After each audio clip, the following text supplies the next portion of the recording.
They once ruled the earth not as kings, but as constants names that shaped the wind stars and birth of cities. Then, without warning, they vanished.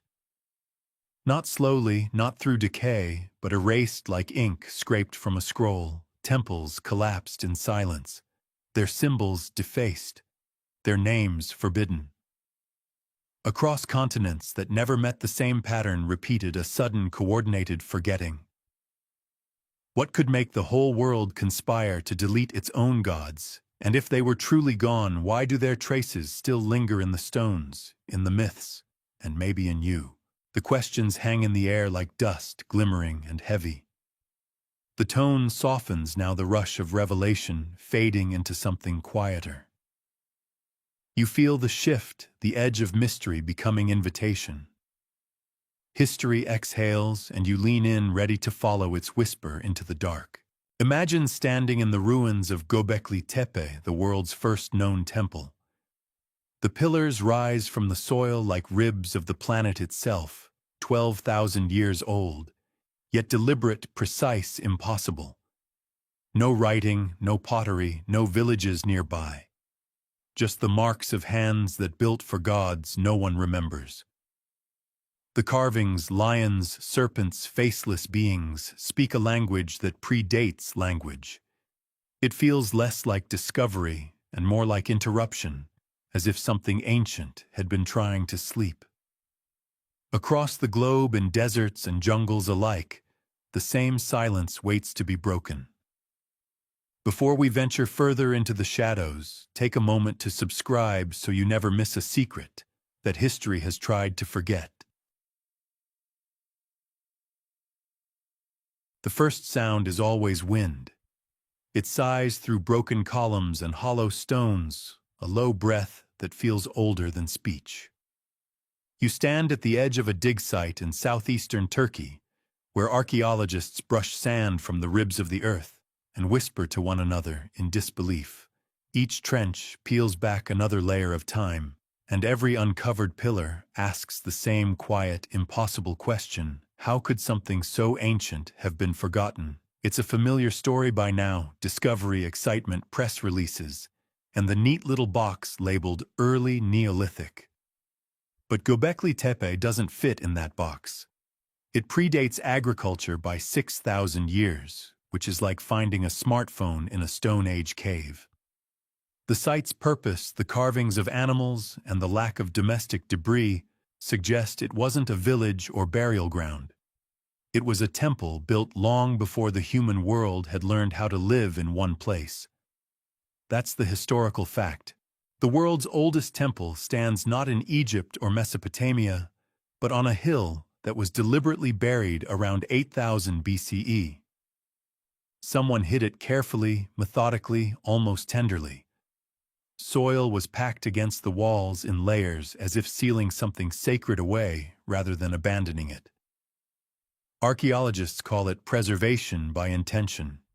You might call it a burial. And this is where the strangeness begins. The site contains dozens of massive T-shaped pillars carved with bas-reliefs of creatures: foxes, scorpions, cranes, snakes, and abstract shapes that seem to shimmer when the light hits just right. Most pillars have human arms carved along their sides, ending in long fingers clasped in front. The heads are blank, smooth, uncarved ovals, not faceless because the detail eroded, faceless because someone never wanted a face there. Some researchers interpret these pillars as gods, others as ancestral spirits. But a more controversial view, proposed quietly in academic corners, suggests they may depict a forgotten pantheon: deities erased before recorded myth began. Their alignment supports the idea the enclosures correspond to star patterns that no longer matched the sky after 9000 BCE. Whoever built them watched the heavens closely enough to notice when the world itself shifted. The wind moves again, carrying the scent of dust and cold stone. You imagine the builders, their torches flickering against limestone as they raised those silent gods. They weren't primitive, they were purposeful. The carvings show not chaos, but memory ritual precision encoded in imagery that would echo through future civilizations. The serpent, the bull, the bird, all familiar symbols, all here first. It's as though every later religion inherited fragments of an older language, the way dreams inherit bits of waking life. You remember the faceless figure from the previous section, the one half buried beneath the pillar's base. Archaeologists found no body, no relics, no offerings, just that faint, carved eye, elongated and watchful. Some dismissed it as a trick of erosion. Others didn't speak about it at all. Because if the eye were intentional, it would mean something looked out from the foundation of humanity's first temple. There's a darker detail one most articles leave out. The fill soil sealing the site contains bones human and animal mixed, scorched, and broken. A ritual sacrifice perhaps, or evidence of some conflict. But none of the bones belong to children or the elderly. Only adults all roughly the same age, as if a single generation had given itself to the stones. You can almost hear it, the chants fading, the torches extinguished, the hill closing over them like a lid. Modern scholars still debate why Göbekli Tepe was buried. Climate change. Social collapse. A simple shift in belief. The evidence doesn't quite settle, but the precision of the burial, the deliberate care, suggests more than convenience. It feels like an act of obedience. To whom, though, is the question no one dares to write into their papers. You step closer to one of the excavated pillars, tracing the shallow groove of a serpent winding around its base. Its pattern matches motifs later found in Sumerian and Egyptian iconography, though separated by millennia. Coincidence, they'll say. Humans repeat shapes they find pleasing, but deep down you feel the thread connecting them, the same serpent whispering through every age. Night gathers over the site. The floodlights cast long shadows that stretch across the dust, like arms reaching from another era. Somewhere below, more chambers wait. Layers upon layers, each older than the last. As the team packs up for the evening, one of them jokes that if they keep digging, they'll find a god still sleeping. Everyone laughs, but no one laughs loudly. When the generators shut off, silence swallows everything. You realize the wind has stopped. Even the air feels held in suspension, as though the ground is listening. You wonder absurdly whether something beneath those stones remembers being worshipped, and whether it minds being disturbed. Göbekli Tepe stands as the first whisper beneath the ruins, a message half heard through time. Its builders are gone, its purpose erased, yet its presence hums like a pulse under the modern world. Every myth, every temple, every altar might just be an echo of this one buried hill. And somewhere deep inside, that thought lies the first hint of the forgotten gods waiting patiently, as if amused by how long it took for us to start listening again. The deeper we look into humanity's earliest monuments, the clearer one pattern becomes: the worship of many, not one. Before empires, before writing, before kings claimed divine right, there were gods everywhere. Not abstractions of morality, but beings of stone, bone, and breath. They ruled rivers, storms, beasts, and dreams. Their faces now eroded once adorned every surface humans dared to carve. But what's striking isn't their diversity, it's their similarity. Across continents that supposedly never touched these first deities share the same shapes, the same gestures, even the same animals.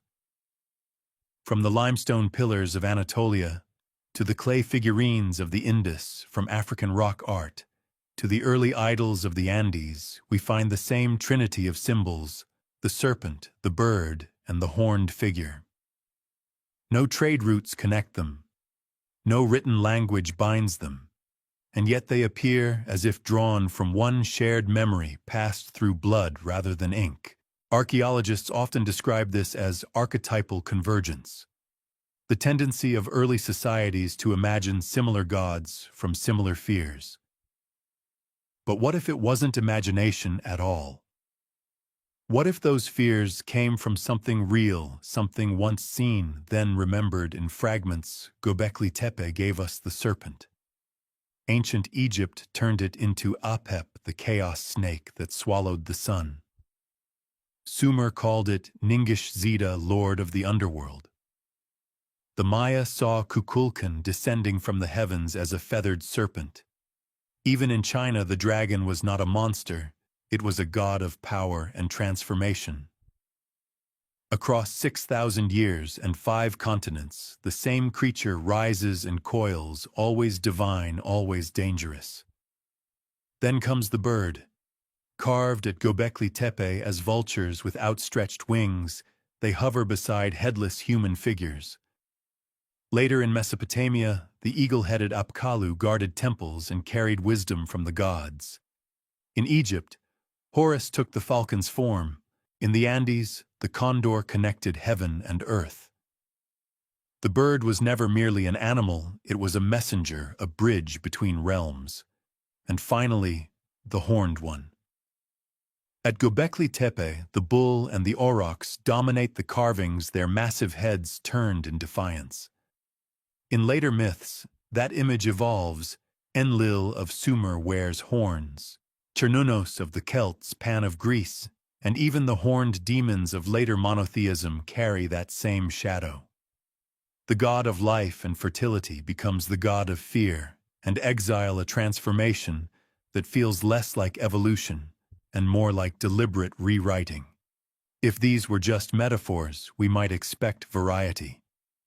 But the persistence of the pattern, the serpent, the bird, the horned figure across tens of thousands of years, suggests a shared origin. Not a coincidence, but a memory.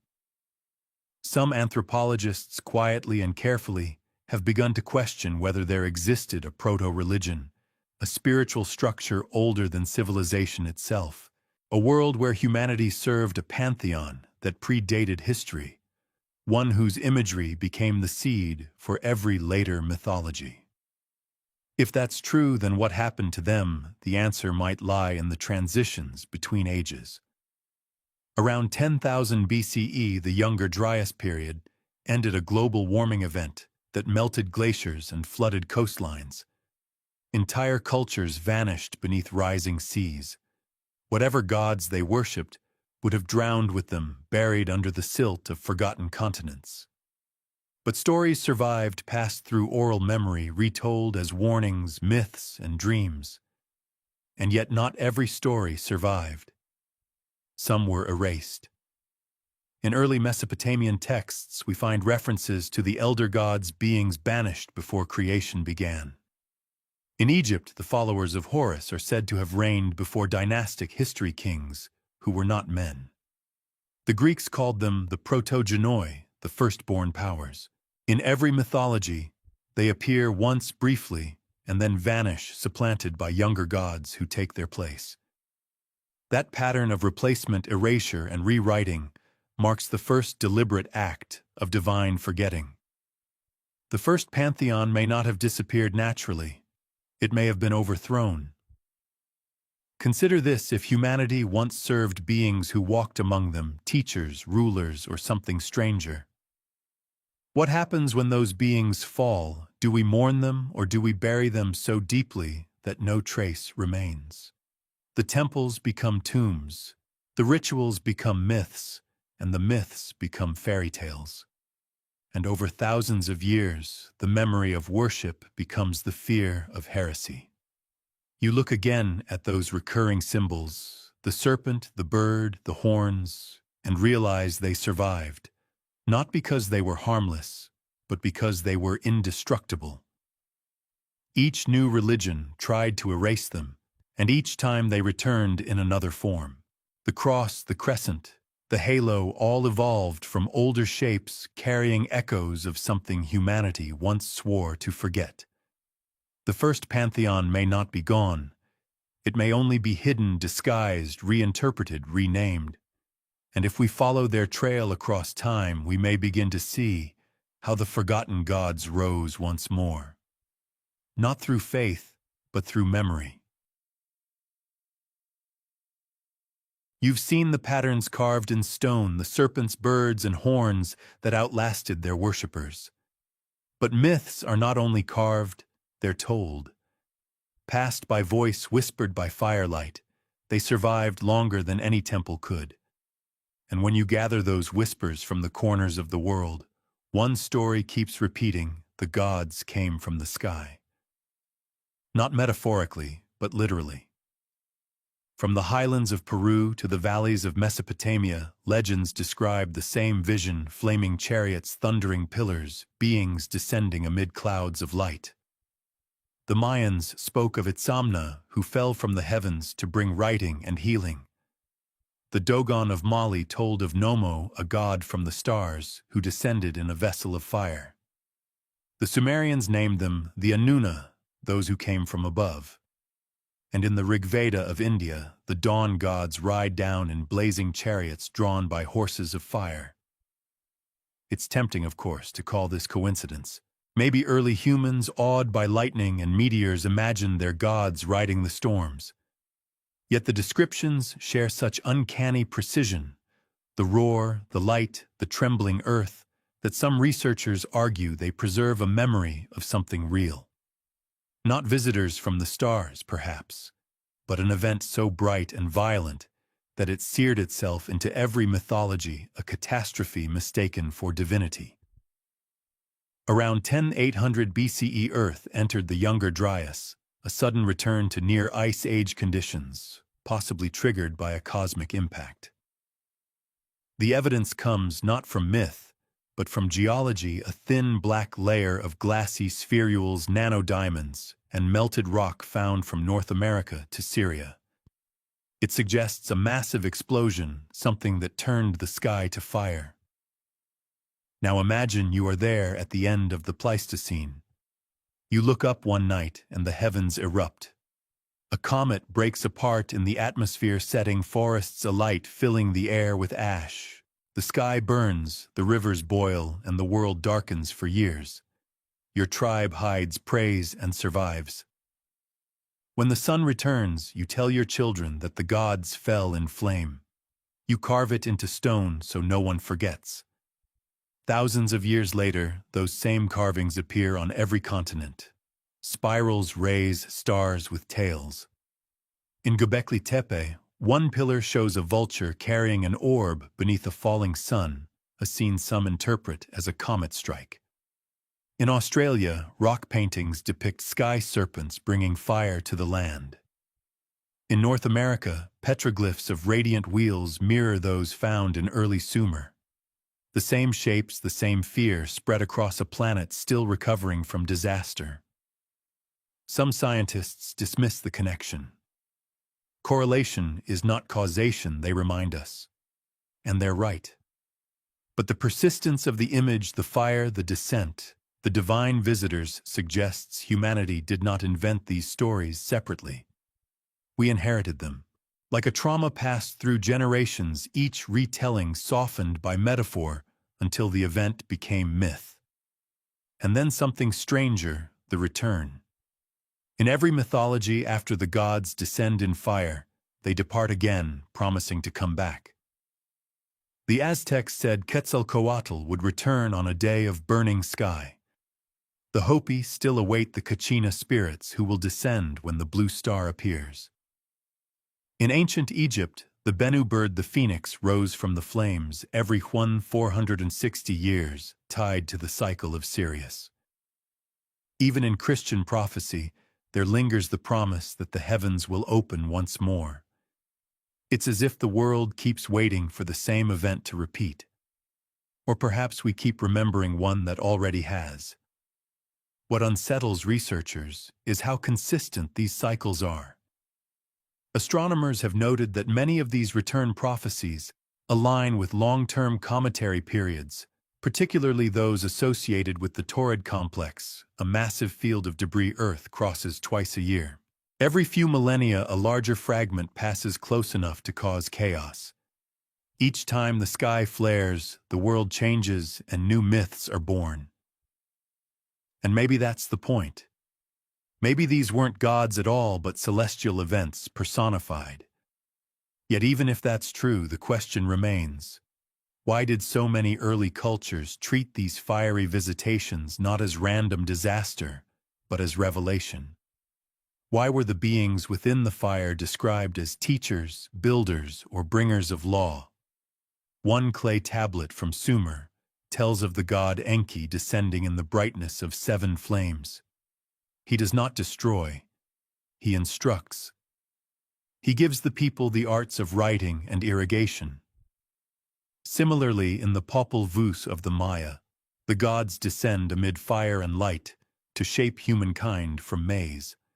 The pattern repeats destruction followed by knowledge.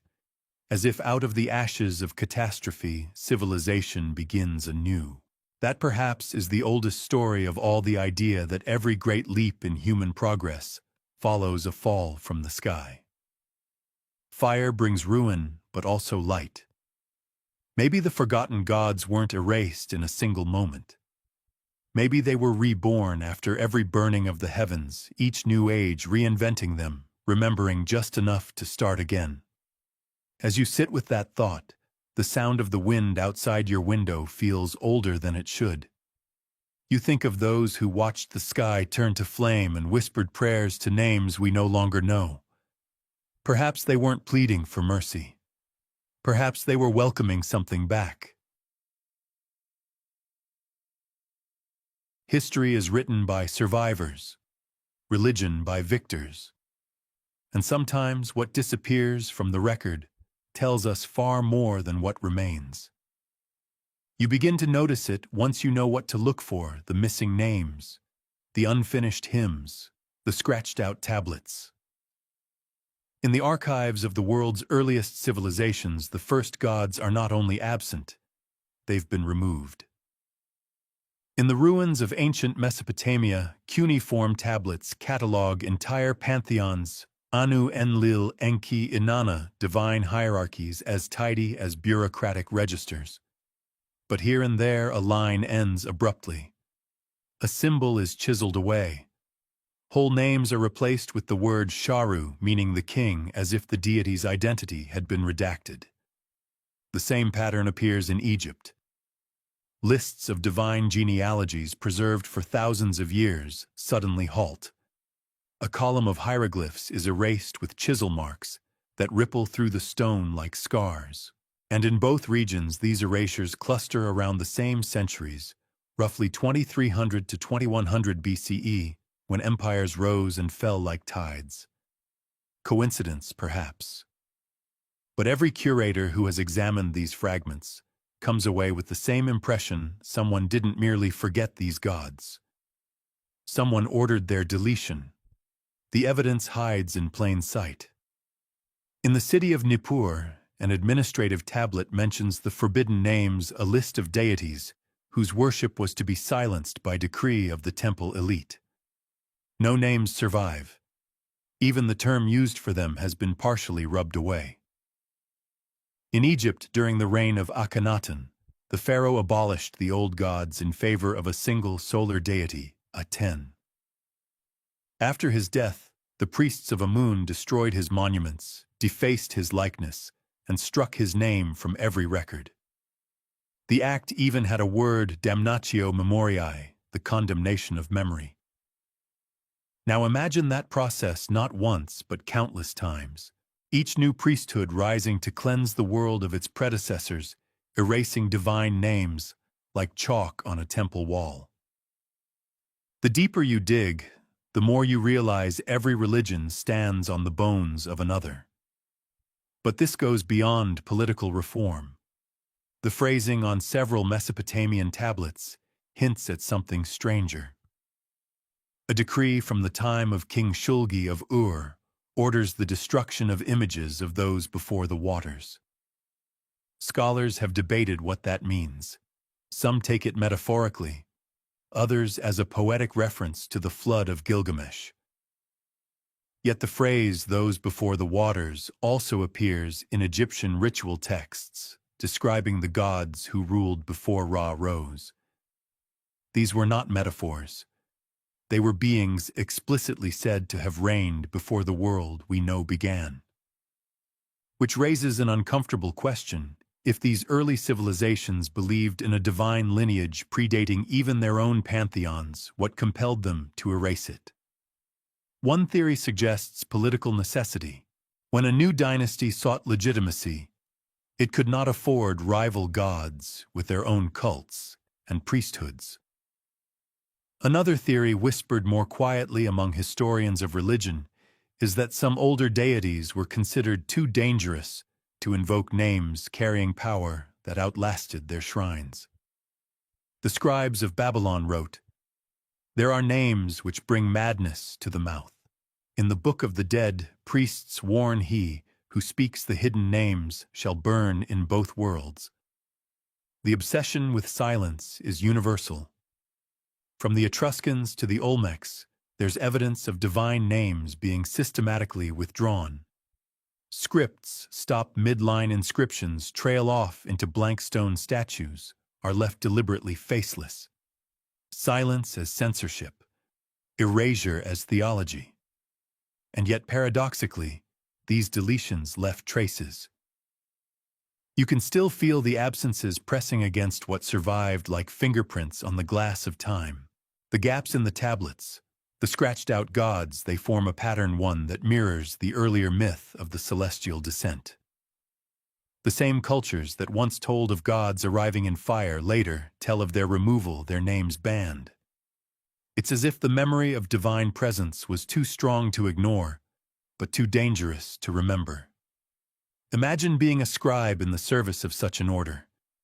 You've spent your life copying sacred texts. One night, a priest commands you to destroy the lines you once revered. You hesitate. The stylus trembles. The clay cools too quickly. You scratch out a god's name, but not deeply enough. 3,000 years later, an archaeologist reads the faint mark and wonders who you were. That fragile defiance, one half-saved symbol, has survived longer than the kings who ordered its destruction. The forgotten gods erased from official memory persist in the margins of their own annihilation. What's most haunting is that these redactions coincide with a broader shift, the move from cyclical to linear time, from mythic eternity to historical chronology. When humans began to measure history, they began to prune it. A new age required new gods, and the old ones had to vanish. Somewhere between the first temple and the first archive, the act of remembrance became an act of control. And in that control, something sacred was lost. You close your eyes and picture those erased names, silent, invisible, yet somehow still there, waiting beneath the layers of time. Forgotten, yes, but not gone. You travel forward in time, thousands of years, beyond the first clay tablets, the forgotten decrees, the gods whose names were struck from stone, and still somehow they persist. The trail leads you not to museums or city ruins this time, but to the living world, humid jungles, hidden valleys, islands, the maps forgot. Their whispers remain of gods who should have vanished long ago. It begins in the central African rainforest, in a region so dense it swallows sound. Anthropologists studying the Mbuti people once recorded songs that spoke of luminous beings descending before the forest had names. The villagers described them as those who came with thunder but left with the rains. The phrasing echoes Sumerian texts about Enki descending in a storm of brightness. But the Mbuti have no contact with those myths. No written language, no link to the Fertile Crescent. Yet the structure of their creation hymn, the cadence of their chants, it's eerily familiar. A continent away in the islands of Micronesia, there's a similar echo. An oral tradition speaks of gods who brought the stones from the sky and fell asleep beneath the sea. Divers exploring the ruins of Nan Madol, a megalithic city built on coral platforms, report strange carvings beneath the water, humanoid figures with extended skulls etched in basalt. When carbon dated, they predate the known structures above by nearly 1,000 years. The locals refuse to dive there. They say the statues belong to the first ones, and waking them brings storms. It's tempting to dismiss these stories as parallel invention. Cultures, after all, create myths to explain the same fears: the sky, the sea, the end of things. But when symbols overlap, when names align across impossible distances, the question becomes harder to ignore. The same triangular sunburst motif carved into Micronesian stones also appears in Neolithic petroglyphs in Sudan. In both places, the symbol was later scratched out and replaced with something simpler: a circle, a line, an erasure. The worship changed, but the mark remained like a scar under newer skin. The more researchers looked, the stranger it became. Anthropologist Dr. Ruth Merriam documented a small tribe in the Congo Basin who still perform rituals invoking a being called Aneki, a name that doesn't match any known African deity. But in Sumerian, An-Eki can be read as the place of An and Ki, heaven and earth, the divine parents of the Mesopotamian gods. No one in the tribe has ever heard of Sumer. Their myths speak, instead of a flood, a collapse of the old stars, and a covenant to forget. That last detail, a covenant, brings a chill, because it echoes something from the previous discoveries, the tablets that mentioned forbidden names, the decrees ordering silence. Could these surviving cults be descendants of the worshippers who refused, the ones who carried memory into exile, rather than surrender it to erasure? One of the most compelling pieces of evidence emerged not from the jungle but from Polynesia. On Rapa Iti, a tiny island southeast of Tahiti, elders speak of the time of the lost lords. During annual ceremonies, they chant the Ha'atapu, invoking figures who came from the horizon bearing the breath of the gods. One stanza describes a great forgetting when the keepers closed the mouth of the world. The phrase feels almost identical to the covenant of forgetting referenced in later inscriptions from Persia and Greece, thousands of miles and centuries apart. But here's where it becomes impossible to wave away as coincidence. The ceremonial pattern used by these islanders, circling a central fire, reciting 4 directional invocations, matches nearly exactly the format of pre-dynastic Egyptian rituals, reconstructed from tomb wall inscriptions. Even the gestures align: the open hand raised to the east, the symbolic closing of the lips with ash. If you were to map these practices, tracing every remaining group that worships deities with prehistorical characteristics, the result would look less like isolated dots and more like a fading constellation across the planet. The gods may have been erased from writing, but they survived in memory, in rhythm song and ritual. Cultures changed names, merged faiths, but something ancient kept whispering through the centuries. Of course, the academic world resists such conclusions. It's far safer to say that human beings share similar symbolic instincts, that repetition is coincidence, not inheritance. But deep down, you sense an unease in those denials, because the patterns aren't random. They repeat not just in meaning, but in order. Each of these surviving traditions preserves 3 elements: a memory of luminous beings, a catastrophic disappearance, and an oath of silence afterward. It's as if humanity once shared a common trauma, and scattered across the earth, different peoples tried to remember it in their own languages, their own songs.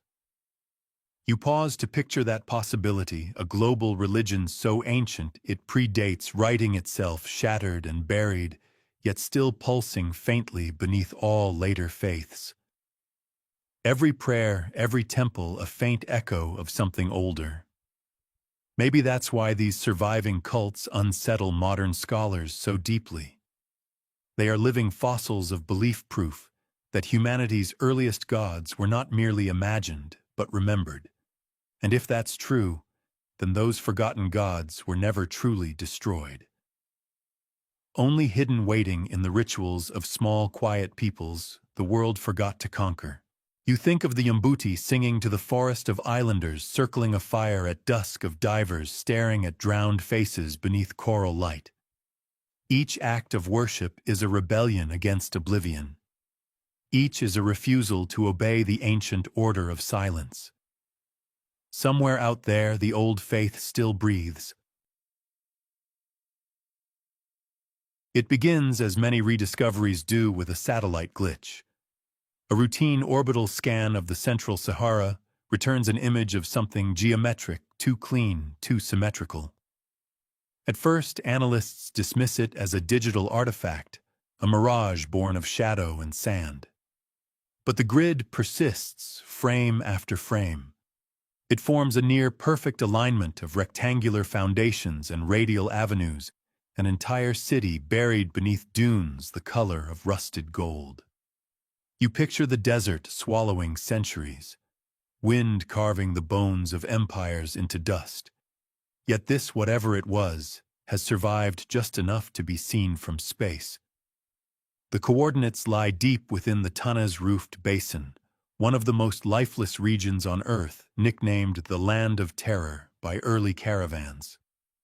No water, no vegetation, nothing to suggest civilization. And still, something is there, quietly contradicting history. When ground teams finally reach the site, the air itself feels wrong, dense, muffled, as if the wind refuses to cross the perimeter. Buried just beneath the surface are walls of sandstone blocks, etched with star-like motifs.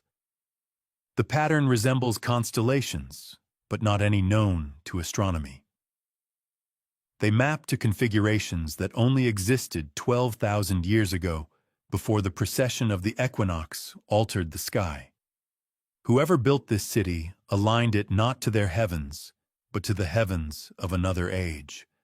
At first, researchers thought it might be a natural formation. Then came the glyphs. Along a partially exposed gateway, inscriptions appear in a script no one can classify, neither Proto-Berber nor Egyptian, nor any early Afro-Asiatic root. But one symbol stands out: a figure with outstretched arms encircled by rays, a motif identical to carvings found at Göbekli Tepe, halfway across the continent. You remember the pillars from the opening, those strange beings carved in stone long before writing. Now they reappear here in the heart of the Sahara. The odds of coincidence shrink with every uncovered wall. Among the archaeologists on site is Dr. Leila Mubarak, a quiet Tunisian epigrapher, who spent her career studying North African rock art.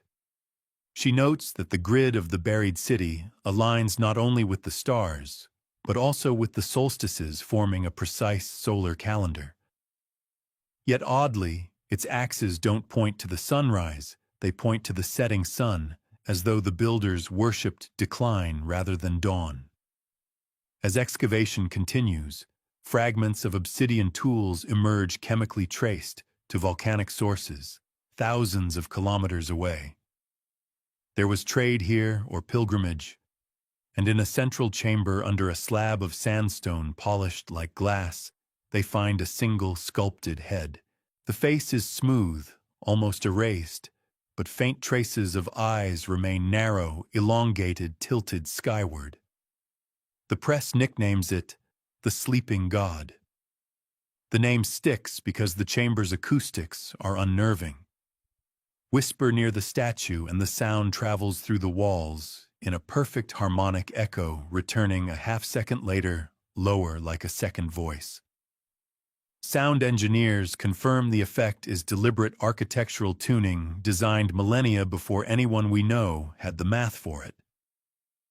Here fact begins to blur into discomfort. The radiocarbon samples from surrounding strata date the complex to at least 9th 500 BCE. That's older than Egypt, older than Sumer, older even than Göbekli Tepe. The textbooks don't allow cities that old, let alone ones aligned to vanished constellations. Then Dr. Mubarak notices something stranger.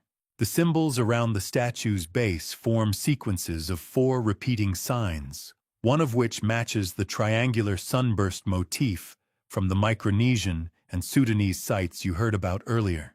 Same number of points, same arrangement. The forgotten gods seem to leave breadcrumbs across continents. When news leaks, the academic response is predictable skepticism. Some dismiss the discovery as pareidolia, a trick of erosion. Others claim the alignment data is exaggerated. But a few privately admit the truth, it fits too neatly with anomalies elsewhere. The underwater ruins of Yonaguni, the megaliths of Nabta Playa, the submerged platforms of the Azores. Each site whispers of a lost age of builders whose devotion was as architectural as it was celestial. The question becomes, what happened to them? One excavation diary entry hints at an answer. A layer of fine black ash lies just above the deepest foundations. Mixed within it are traces of glassified sand desert turned molten as if by tremendous heat. No meteor crater, no volcanic activity nearby. Just a flash of destruction that left everything entombed. It's here the legend of fire returns, the same one that haunted earlier myths of gods descending in flame. You realize the pattern first, the descent of fire, then the rise of worship, finally the deliberate forgetting. The Sahara's buried city marks the middle stage, a shrine built in reverence before memory curdled into taboo. Dr. Mubarak records one last note before the dig halts for funding reasons. Every temple faces west, she writes, as if the people expected their gods to return with the dying light. Her handwriting trails off, and below it a small sketch, a hand reaching from the sand, offering nothing but silence. The site is sealed now. The wind covers it again. But above in orbit, the satellite images remain lines and grids faintly visible under dunes, constellations carved into earth. Somewhere beneath that golden expanse sleeps the city that prayed to gods we are forbidden to remember. And in that silence you can almost hear the echo, the same low resonance that once vibrated through its stone corridors, an architecture of devotion designed for voices no longer here. At first glance, it looks like noise. Random scratches etched into basalt scattered across cliff faces in the Atacama Desert. But when archaeologist Javier Rios overlays a digital grid across them, a pattern starts to emerge, one that seems too intentional to ignore. The grooves are spaced with near-perfect mathematical intervals, forming what looks like a binary rhythm, a sequence of long and short cuts repeated across hundreds of kilometers. He calls it El Códice del Cielo, the sky code. What makes it extraordinary isn't just its precision, but its age. Thermoluminescence testing places the petroglyphs at roughly 10,000 BCE. That's before the first known writing system, before agriculture. And yet the spacing corresponds to astronomical cycles, the precession of Sirius, the wobble of the moon, the rise and fall of an entire stellar map. Each cluster of markings aligns with specific stars, but not today's sky. They match the heavens of 12 millennia ago, identical to the constellations above Göbekli Tepe and the buried Sahara city. Whoever carved them was mapping the stars as if trying to remember something that had already been lost. At night, under the desert's frozen silence, Rios and his team project the code's pattern onto the sky. When the final segment locks in place, the entire array points to one point of light, an unremarkable patch of space near the southern horizon. There's nothing visible there now.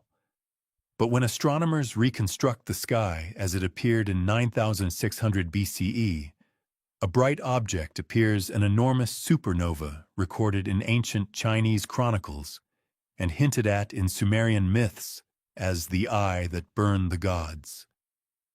The connection chills everyone present. Myths of blinding lights of gods falling from the sky of the heavens, tearing open echo across civilizations that supposedly never met. In every version, the pattern is the same: destruction, followed by silence, followed by worship. Rios begins cross-referencing the marks, with similar etchings found in Australia and the Arabian Peninsula. The binary rhythm repeats almost like a message written across continents. Some of the marks even appear encoded in pairs, one long, one short, primitive but unmistakably structured. Linguists speculate it could represent early numeric notation. Others whisper something more audacious, that it's a warning, a record left behind by those who witnessed the god's disappearance.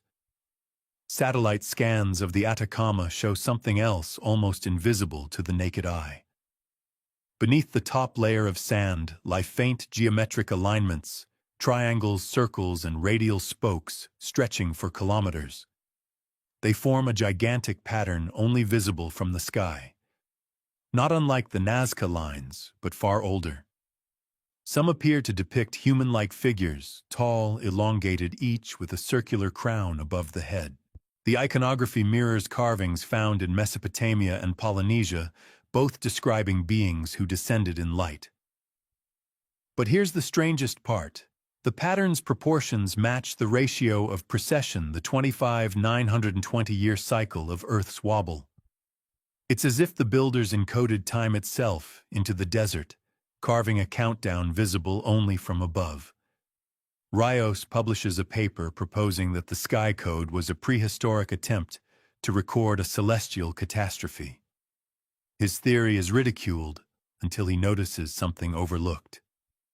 The star map patterns correlate precisely with magnetic anomalies in the crust.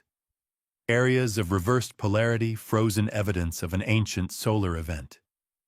In short, the carvings aren't just astronomical, they're geological. They might record not only what was seen in the sky, but what was felt on Earth. Around the same time, a fragmentary tablet from southern Mesopotamia is re-examined. It contains a Sumerian hymn to an Enki, a name scholars usually interpret as Lord of the Deep. But one line stands out when retranslated: "When the eye opened, the gods fell. When the eye closed, memory died." That phrase, "the eye opened," matches an encoded symbol in the Atacama carvings, a single circle surrounded by radiating cuts. A solar event, or something more. Rios notices one last thing before the Chilean government halts his excavation due to heritage protection concerns. The last petroglyph in the sequence differs from all the others. Instead of a star or circle, it shows a line of human figures kneeling before a descending spiral, an image identical to the reliefs at the Sahara site. Thousands of years. Different continents. The same gesture, submission before something falling from the sky. When Rios gives his final interview, he's pale and measured. "We thought we were studying the first artists," he says. But they weren't painting what they saw. They were remembering what they lost. He pauses, eyes unfocused. Or maybe, warning us it comes back. The screen fades to black, the sound of desert wind hissing beneath the narrator's breath. Somewhere between the dunes and the stars, the message remains: carved binary scratches, repeating endlessly like the heartbeat of a vanished god.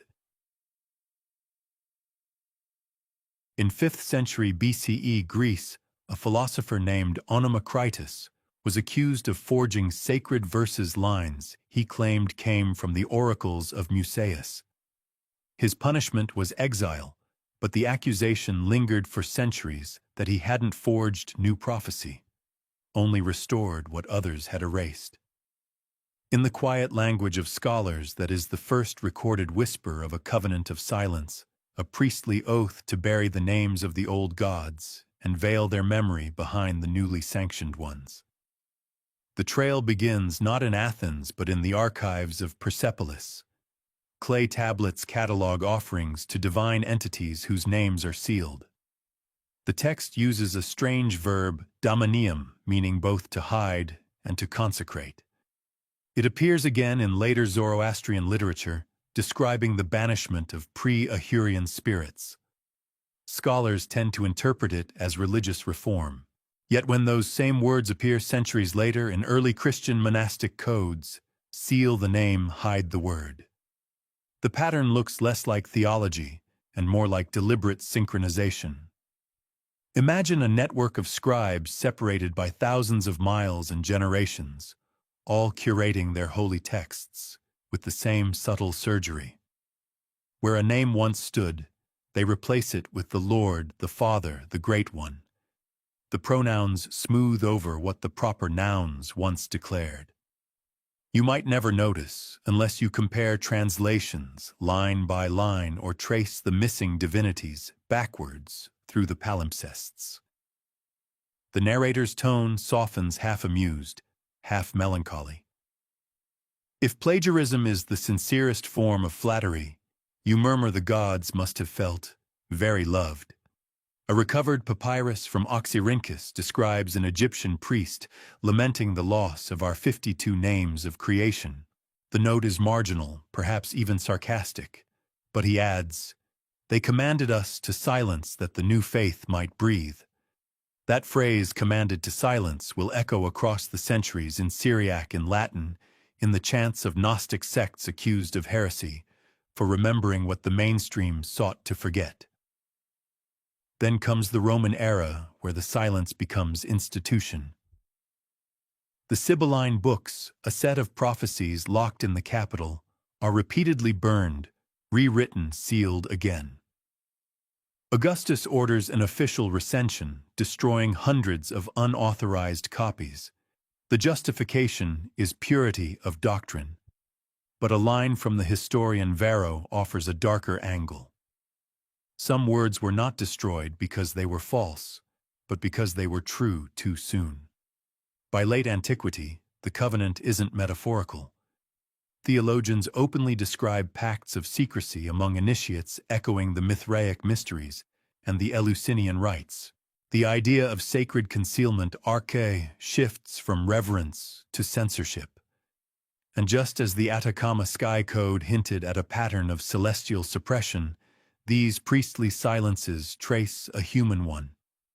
Each culture inherits the same reflex veil, the origin sanctify the replacement.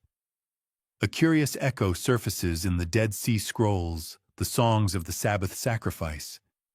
They celebrate beings of light with names later struck out and replaced with dots.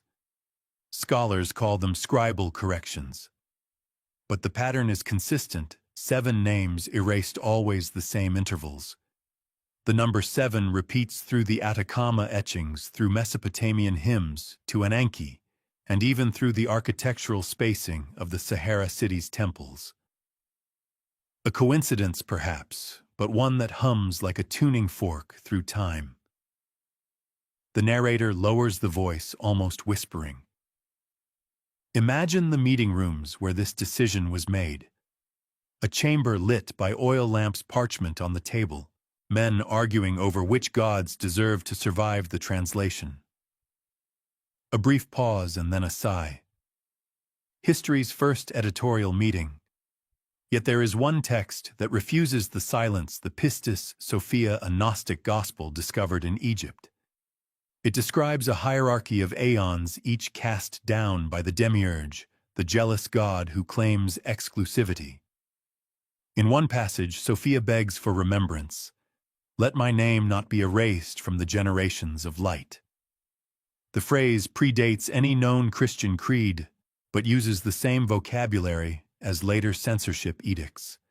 It's as if the author knew the erasure had already begun. In Constantinople's imperial archives, an 8th century marginalia note references the law of closure supposedly enacted after the destruction of Serapis's temple in Alexandria. The law forbade uttering the previous divine names within imperial territory. The punishment wasn't death, it was silence. Confiscation of scripts, disbanding of schools, removal from memory. A bureaucratic version of oblivion. Modern historians debate whether such a law existed. The documentation is fragmentary, and no official edict survives. Some suggest it was metaphorical, a poetic lament for cultural transition. Others argue it was literal, that successive empires codified a principle of divine suppression to maintain unity. No empire, after all, survives theological competition. And there the investigation circles back to an older question, one raised in Section 5 who ordered the deletions.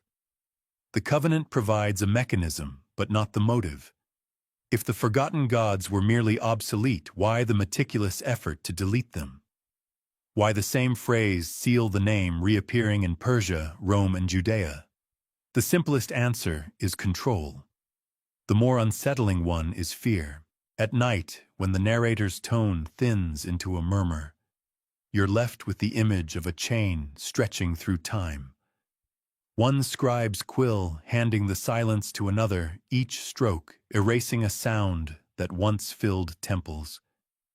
Maybe they weren't hiding words at all.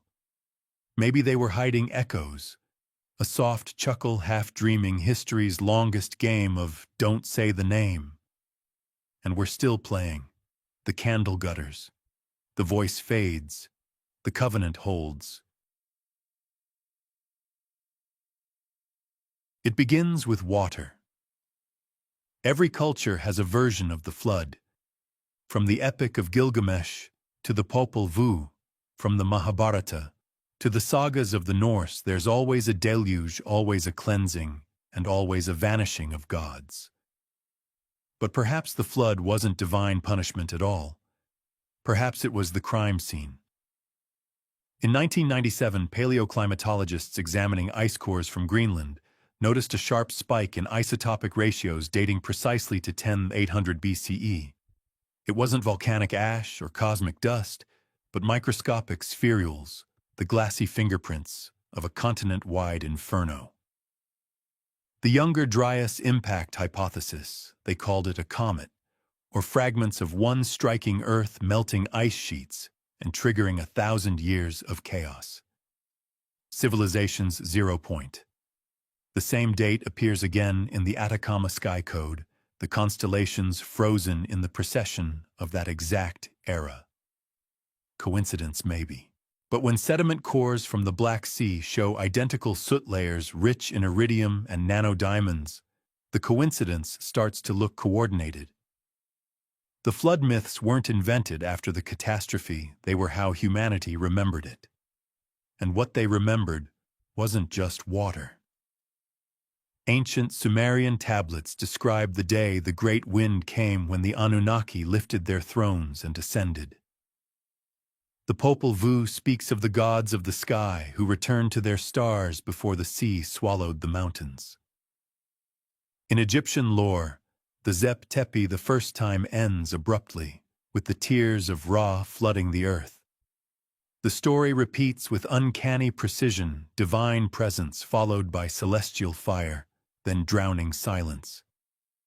If gods ruled before the flood, what became of them? Some scholars argue the deluge was less about literal water and more about memory. The destruction of oral traditions, the loss of sacred texts, the erasure of pre-cataclysmic knowledge. When survivors rebuilt, they began again with fragments inventing new gods to explain the empty sky. A global amnesia disguised as divine justice. The narrator's tone slows almost reverent. Maybe the flood didn't destroy the gods you murmur. Maybe it drowned their names. In the ruins of Catalhoyuk, an 8,000-year-old mural shows two mountain peaks and a shower of falling objects. For decades, archaeologists thought it depicted a volcanic eruption. But when astronomers reconstructed the star field of 10,800 BCE, the same arrangement appeared not mountains, but impact sites beneath a flaming arc. And behind them, a serpent-shaped constellation no longer visible from that latitude. The serpent. Always the serpent. From the feathered Quetzalcoatl to the serpent of Eden, it coils through myth like a memory refusing to die. Some cultures called it the bringer of fire, others the thief of light. But in all of them, it heralds transformation, the end of an age. There's a faint smile in the narrator's voice. And isn't it funny, you say softly, that the oldest gods always look like what fell from the sky? One evening glaciologist, Dr. Helena Kovacs, compares the isotopic readings from Greenland with oceanic sediment from the Bay of Bengal. The pattern of spikes matches a planetary chain reaction hemispheres burning in sequence. She publishes her findings with an almost reluctant title, The Day the Sky Fell. But buried in her appendices is an anomaly: magnetic fluctuations in the layer immediately following the impact, consistent with a geomagnetic reversal. For a brief geological moment, Earth's poles flipped. Ancient myths call it the turning of the heavens. Across continents, temples from that epoch, Göbekli Tepe, the Andean monoliths, the drowned ruins of Doggerland, are all oriented to stars that suddenly changed position in the sky. It's as if they were built to track a recovery, to mark when the heavens stood still and then began to move again. In Mesopotamia, the flood was blamed on Enlil's wrath. In Genesis, it was God's grief. But a single Akkadian tablet preserved in the British Museum adds a line that translators long ignored. When the waters rose, the names of the old ones were washed from the stones. That word, Shumshu names, appears scratched out in later copies. Someone decided that even the idea of lost divine names was too dangerous to preserve. Modern oceanographers now suspect that the flood myths stem from real localized sea level rises following the glacial melt.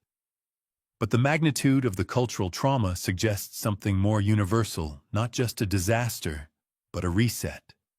Civilizations around the same time abandoned their calendars, reset their genealogies, and began numbering kings from the first after the waters. The old lineages end abruptly replaced by those who came after. And buried in the genealogical records of Sumer and Egypt are brief mentions of kings before the flood. Their reigns last centuries, their powers impossible, their temples now submerged. Scholars call them mythological. But when satellite imaging detects linear ruins under the Persian Gulf, aligned with the ancient Tigris Delta, the distinction between myth and archaeology begins to blur.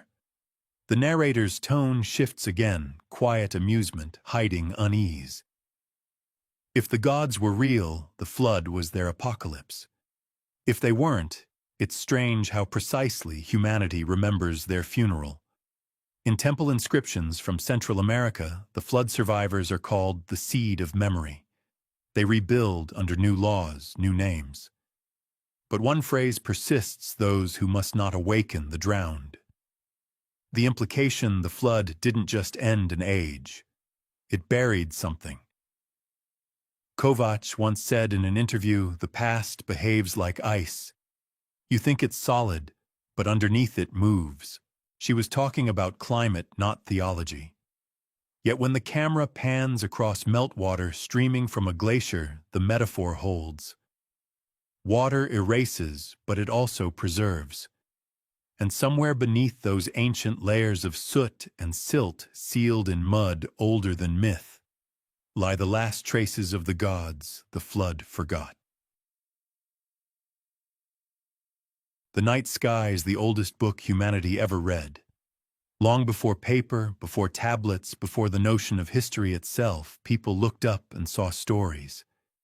They traced gods and the dark, burned myths into the constellations and charted meaning across the glittering map above. But there are constellations that don't appear in any modern star atlas patterns, erased from the heavens themselves. When the Asher Codex was unearthed in northern Iraq in 1894, it baffled scholars. Its brittle bronze plates depicted a circular map of the sky, arranged into 12 sectors. But the symbols inside didn't match the familiar zodiac. There was no Leo, no Taurus, no Gemini. Instead, there were beings winged, limbless, many-eyed, orbiting a central figure, not the sun, but a black circle. The inscription, though fragmentary, reads, "The gods, before light, ruled the turning vault." For years it was dismissed as a ritual diagram, but when astrophysicist Dr. Ilara Huang reconstructed the sky patterns around 10,800 BCE, the same time as the flood layer, she found something unsettling. The positions of the stars on the Asher Codex didn't match any sky visible from Mesopotamia in recorded history.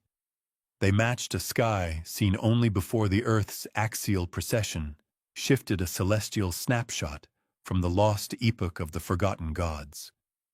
And the constellations, they formed the same symbols carved at Göbekli Tepe and etched on the drowned monoliths near Yonaguni.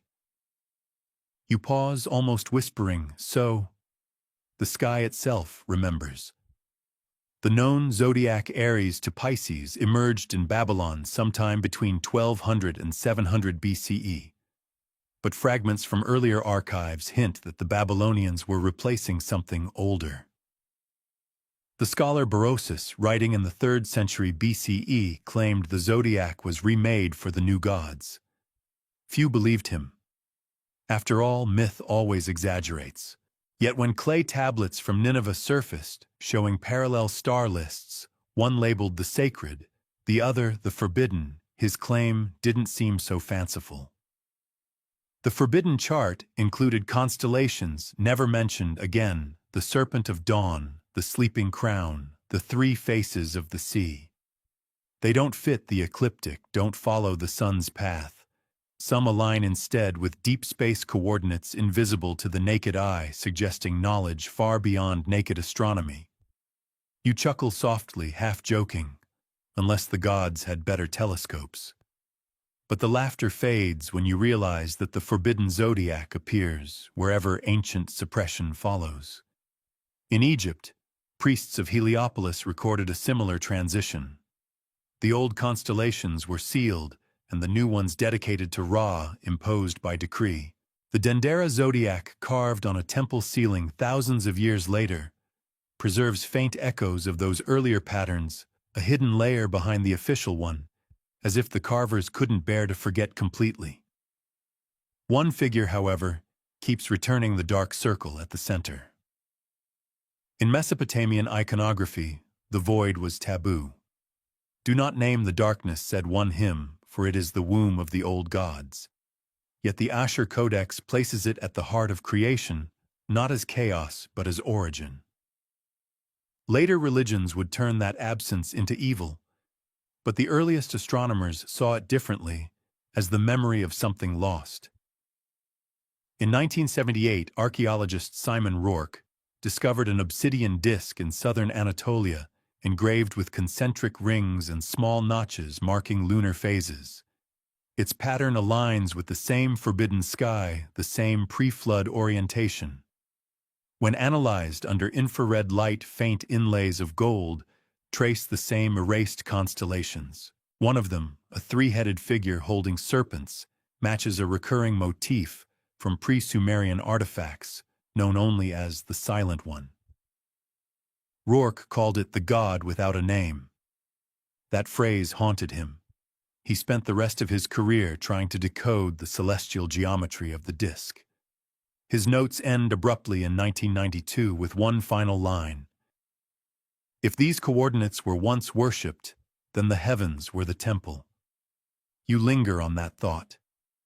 The idea that the zodiac, the system we still use to map our stars, predict our fates, read our births, might have been rewritten. Not to update astronomy, but to erase theology. Classical historians mention purges of astronomical archives during the reign of Darius III. The Magi, once the keepers of celestial lore, were accused of heresy and burned. Yet some fragments survived in Greek translation, whispering of the black house of heaven, an asterism forbidden to invoke.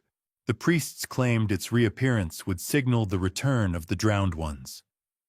That phrase again, the drowned. The same term used in flood myths for the fallen gods. When the camera pans upward, the night sky becomes a mosaic of half-remembered shapes. The zodiac as we know it looks incomplete, a censored text. There are gaps where old constellations once fit erased, but not quite gone. Dr. Huang once joked in an interview, the sky is a palimpsest, a recycled parchment. The universe has been redacted. Her smile lingered a little too long. And maybe that's what this is, cosmic redaction. A rewritten scripture of stars where every omission hides a name too dangerous to remember. You exhale slowly, almost reverently. The gods didn't vanish from earth, you murmur. They vanished from the sky. The thought settles like ash, quiet and final. But even ash glows when stirred. Somewhere beyond the zodiac, we're allowed to see there may still be shapes moving faint, unrecorded, waiting for the moment when we look up and finally notice what's missing. It starts as a hum. Barely audible, almost imagined, the kind of sound you only notice when the world goes still. Scientists called it resonance. The ancients, of course, called it divine. When obsidian artifacts first began emerging from pre-dynastic sites in Anatolia and Mesoamerica, archaeologists focused on the craftsmanship, the polished blades, the carved mirrors, the impossible smoothness achieved with primitive tools. But under certain frequencies, these relics sing. Not metaphorically. When struck with the right tone, they emit harmonic vibrations that seem to respond rather than echo. You smile softly. So, the rocks are talking now. It sounds like a joke, but it isn't. In 2008, a research team from the University of Prague conducted a spectral analysis on a set of obsidian figurines excavated from Lake Titicaca's depths. The statues' humanoid forms without faces, their arms crossed over hollow chests, produced acoustic signatures that shouldn't exist in natural materials. The frequencies fluctuated, forming repeating intervals like coded syllables. Dr. Viera Morozova, who led the study, described it as the closest thing to a language carved into stone. The recordings weren't released publicly. The few clips that leaked online were quickly dismissed as hoaxes, but those who've heard them describe a low, pulsating rhythm that triggers a strange physical reaction. Some say it feels like standing too close to thunder. Others say it feels like being remembered. Across continents, obsidian was sacred, not merely for its beauty or sharpness, but for its apparent life. The Aztecs believed mirrors made from it were portals to the gods. The Greeks called it the glass of Hades. In the Near East, fragments were buried beneath temple thresholds to silence the earth according to cuneiform texts. Yet that same material in the right conditions produces sound. Perhaps not silencing the earth at all, but listening to it. One small idol discovered in the Jordanian desert bears an inscription still untranslated. The script loops back upon itself, spiraling inward until it disappears in a black center. It's not linguistic per se, more like notation. The archaeologist who unearthed it noted the faint abrasions around its base as if it had once been set spinning. "Imagine it," he wrote, turning slowly on an altar, humming as the priest chanted. The sound filling the temple until the walls themselves began to vibrate. You lean forward slightly, voice lowering to a whisper. A god that could be summoned not with words, but with a note. It makes sense in a strange, prehistoric way. Before writing, before doctrine, sound was worship. Chant, rhythm, breath, the oldest liturgy. And obsidian born from fire cooled into black glass may have been the perfect medium to hold it. In 1973, explorers in Papua New Guinea discovered an obsidian-lined cavern the locals called Awana, the place that remembers. When explorers entered, they reported a disorienting echo, not bouncing, but moving like a voice circling the walls. One of them, a linguist named Dr. Fraser Cole, claimed that the patterns of reverberation corresponded to Proto-Austronesian phonemes. "It's as if the sound is trying to speak," he wrote in his final field note. He disappeared 3 days later in a storm. His recorder was found buried in the mud, still humming. Modern science tries to explain it through microacoustics cavities in volcanic glass amplifying certain frequencies. But those explanations feel thin when one realizes that identical artifacts appear across civilizations that never met. The same shapes, the same black stone, the same hollow resonance. In both the Aztec and Sumerian languages, the word for mirror and soul are nearly identical. In Sumerian, mi, in Nahuatl, Yolteotl. Both mean essence, reflection, divinity. When priests in Tenochtitlan gazed into obsidian, they weren't seeing themselves, they were looking for what stared back. You pause, amused. Maybe they were just the first podcasters, but the smile fades as you recall a detail from the Asher Codex, the one showing the black circle at the center of the sky. Some scholars believe the symbol represented the same concept, divine communication, through reflection. The gods, they said, spoke through the dark. A British museum curator once demonstrated a 7th-century obsidian disc for a documentary. As the camera light hit its surface, an irregular pulse shimmered across it, faint but real. Viewers assumed it was camera interference. The curator, however, noted afterward that he'd heard a low vibration seconds before it appeared. Like being inside a cello, he said. The footage was never broadcast. Dr. Mrazova later revisited her data and noticed something chilling. When she overlaid the resonance frequencies of the Lake Titicaca figurines onto stellar coordinate charts from the forbidden zodiac, they aligned. Each tone corresponded to one of the lost constellations. The obsidian wasn't just humming, it was mapping the sky. The implication staggered her. These weren't idols. They were instruments, ritual devices designed to replay the heavens themselves, and perhaps in doing so to reopen contact with what had been lost. There's a stillness now, as though even the background hum of the world has paused to listen. You speak softly, half to yourself. If the flood erased their temples and the priests silenced their names, maybe the gods found another way to be heard. Obsidian doesn't age. It doesn't corrode. The same black mirrors that once reflected the faces of forgotten priests could still be waiting buried beneath sand and ash, humming faintly beneath the noise of modernity. Waiting for the right frequency. When the ancients said the gods spoke through darkness, maybe they meant it literally. And maybe the voice in the obsidian hasn't stopped speaking at all.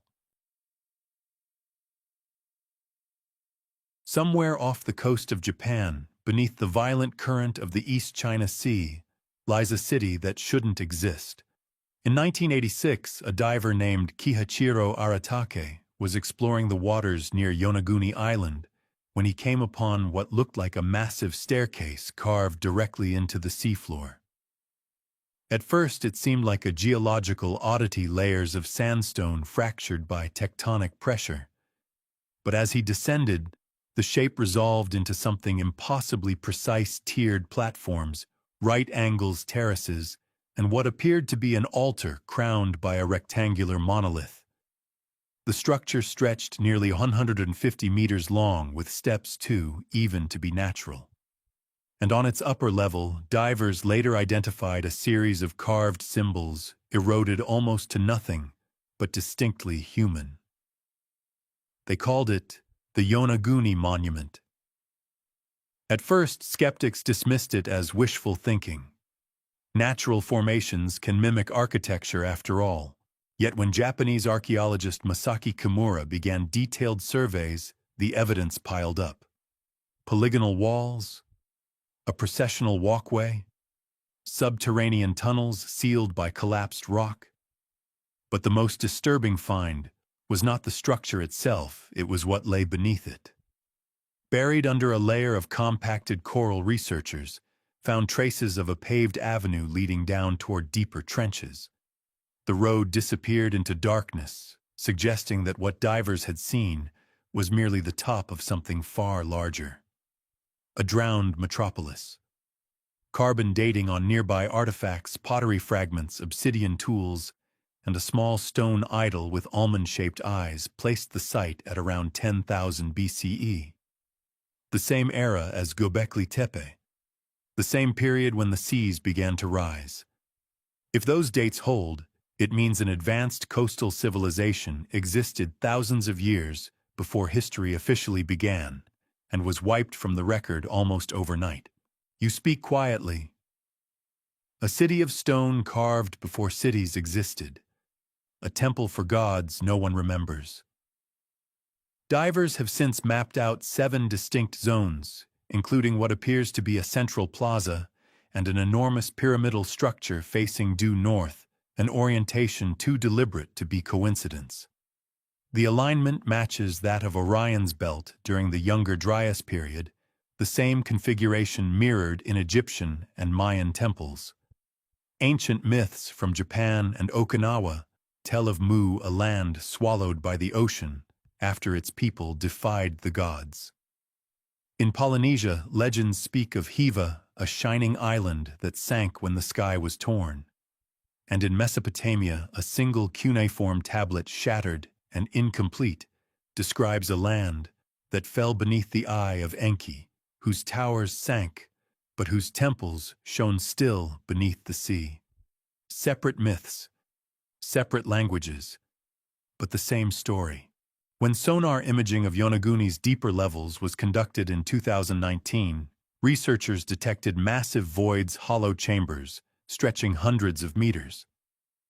Some contain geometric anomalies suggestive of corridors. One formation shaped like an archway produces an acoustic echo when struck, a low, bell-like tone that vibrates through the surrounding water. Marine biologists call it subharmonic resonance. Archaeologists call it the sound of engineering. Local fishermen, though, have another name. They call it the gate that sleeps. They say that on moonless nights when the sea is utterly still, you can hear the echo rise from below like a slow heartbeat in the deep. When Dr. Kimura first descended into the site's inner trench, he noticed something uncanny. The carvings were concentrated around one motif, a spiral radiating outward from a single circle nearly identical to symbols carved into the walls of the Atacama and Sahara sites. A global signature, a mark of the same lost tradition. Kimura once told a reporter, if this was a temple, it wasn't for men. The more he explored, the more that sentence began to sound literal. Deep within one of the submerged tunnels, divers found what looked like colossal footprints, 5 meters long, preserved in sedimentary stone. Too large for humans. Too defined to be random. The currents have since eroded them away, but the images remain blurry, almost ghost-like, as if the sea itself remembers what once walked there. When the site was scanned with magnetometers, researchers detected residual magnetism arranged in distinct geometric grids, much like what was found beneath the Atacama carvings. Not random, designed. You whisper, they didn't just worship the gods. They built homes for them. And when the water came, the gods drowned with their cities. In Okinawan folklore, the drowned land of Ryugujo, the Dragon Palace, lies in a crystal cavern beneath the sea, ruled by beings who guard the pearls of memory. These pearls, it is said, can show visions of the world before the flood. One fisherman interviewed in 1972 described pulling up a strange black orb tangled in his nets, smooth, metallic, almost like glass. When struck, it rang like a bell. He threw it back after it began to vibrate in his hands. Obsidian again. The voice of the gods still echoing beneath the waves. The connection between Yonaguni and the other forgotten sanctuaries, the Sahara, Göbekli Tepe, Atacama, grows impossible to ignore. Each aligned with the stars, each encoded with geometry, each whispering of a catastrophe and a silence that followed. A drowned city, a global pattern, and perhaps a shared origin. Because if Yonaguni was indeed a temple to the sky gods, then they didn't vanish. They fell. There are moments in history when silence is louder than words. Whole libraries burn, yet certain names disappear too completely, as if the flames were guided by invisible hands. It's not chaos. It's choreography. By the late Bronze Age, the old pantheons, the Stormbringers, the Serpent Mothers, the Faceless Ones, had begun to fade from every culture that once adored them. In Mesopotamia, temple inventories list nameless idols. In Egypt, royal scribes quietly redact gods from stone reliefs, chiseling them away with such precision that their outlines remain only as ghosts of absence. And across the Mediterranean, priestly councils declared old hymns unworthy of remembrance. You notice the phrasing, not forbidden, not blasphemous, just unworthy. A polite word for execution. The earliest mention of what scholars later called the Covenant of Forgetting comes from a fragmentary inscription found near Hattusa, the former capital of the Hittite Empire. It speaks of a council beneath the moon that swore to seal the mouths of the skyborn and close the doors of the old shrines. The text is damaged, but the intent is unmistakable, a network of priestly orders bound by secrecy committed to erasing what came before. Why some claim it was political new dynasties needing to overwrite old myths to justify power. Others believe it was metaphysical, a safeguard protecting humanity from whatever those gods truly were. Either way, the purge was systematic. Across Sumer temple, bricks were refired to remove the sigils of forbidden deities. In Greece, entire generations of oracles vanished after the introduction of Olympian cults. The records show gaps, centuries, where no prophecies were issued, no pilgrimages recorded. The silence becomes its own archive. A similar pattern appears in Mesoamerica. Among early Olmec sites, excavations reveal ritual objects smashed deliberately, idols of jaguar-headed beings buried face down beneath newer temples. Later, Mayan scribes describe the writing that eats itself, referring to codices that were ritually destroyed before being recopied in new forms. The gods weren't forgotten by neglect. They were buried alive. And yet whispers of them persist in unexpected places. In a monastery near Cappadocia, a faded mural depicts a procession of hooded figures carrying sealed jars toward a cave. Above them, the inscription reads, "The memory is the curse." The iconography doesn't match any known Christian sect. The robes, however, resemble those worn by the Magi of Eridu, a priestly class associated with star lore and dream incubation. When researchers analyzed pigment samples from the mural, they found traces of Egyptian red ochre mixed with volcanic ash from Thera, an impossible combination suggesting collaboration between regions supposedly isolated by geography and time. You start to see it, the outline of something vast. Not a religion, but an order of preservation through destruction, a brotherhood of erasers. Centuries later, the same motif resurfaces in Hermetic manuscripts. A 12th century codex from Toledo references a sect called the Keepers of the Last Dawn. Their doctrine to forget is divine, for memory summons the fallen. They believed that human remembrance could awaken entities bound beneath the earth. The text describes temples sealed with molten metal songs erased from language itself, and bloodlines that carried silence as inheritance. It sounds mythic theatrical, but the pattern again mirrors archaeological fact. The disappearance of specific symbols, the spiral of the twin suns. The open hand, the eye without a pupil, occurs across cultures after the same chronological threshold, around 1000 BCE. It's as if humanity collectively agreed to stop seeing. In Thebes, papyrus fragments describe an event known as the Day of Closing. Priests reportedly entered the oldest sanctuaries, performed rituals of night without voice, and emerged at dawn wearing new insignia. One marginal note mentions that the old light was extinguished by decree of the sky. Scholars interpret it as metaphor. But what if it wasn't? Because here's the unnerving part. The ritual architecture of those closed temples aligns perfectly with sites connected to the forgotten gods, Göbekli Tepe, Atacama, Yonaguni. The same celestial geometry, the same axis to Orion, even the same sonic resonance. It's as though the covenant of forgetting didn't just erase belief, it repurposed it. The temples weren't abandoned. They were reprogrammed, transformed into anchors holding something down.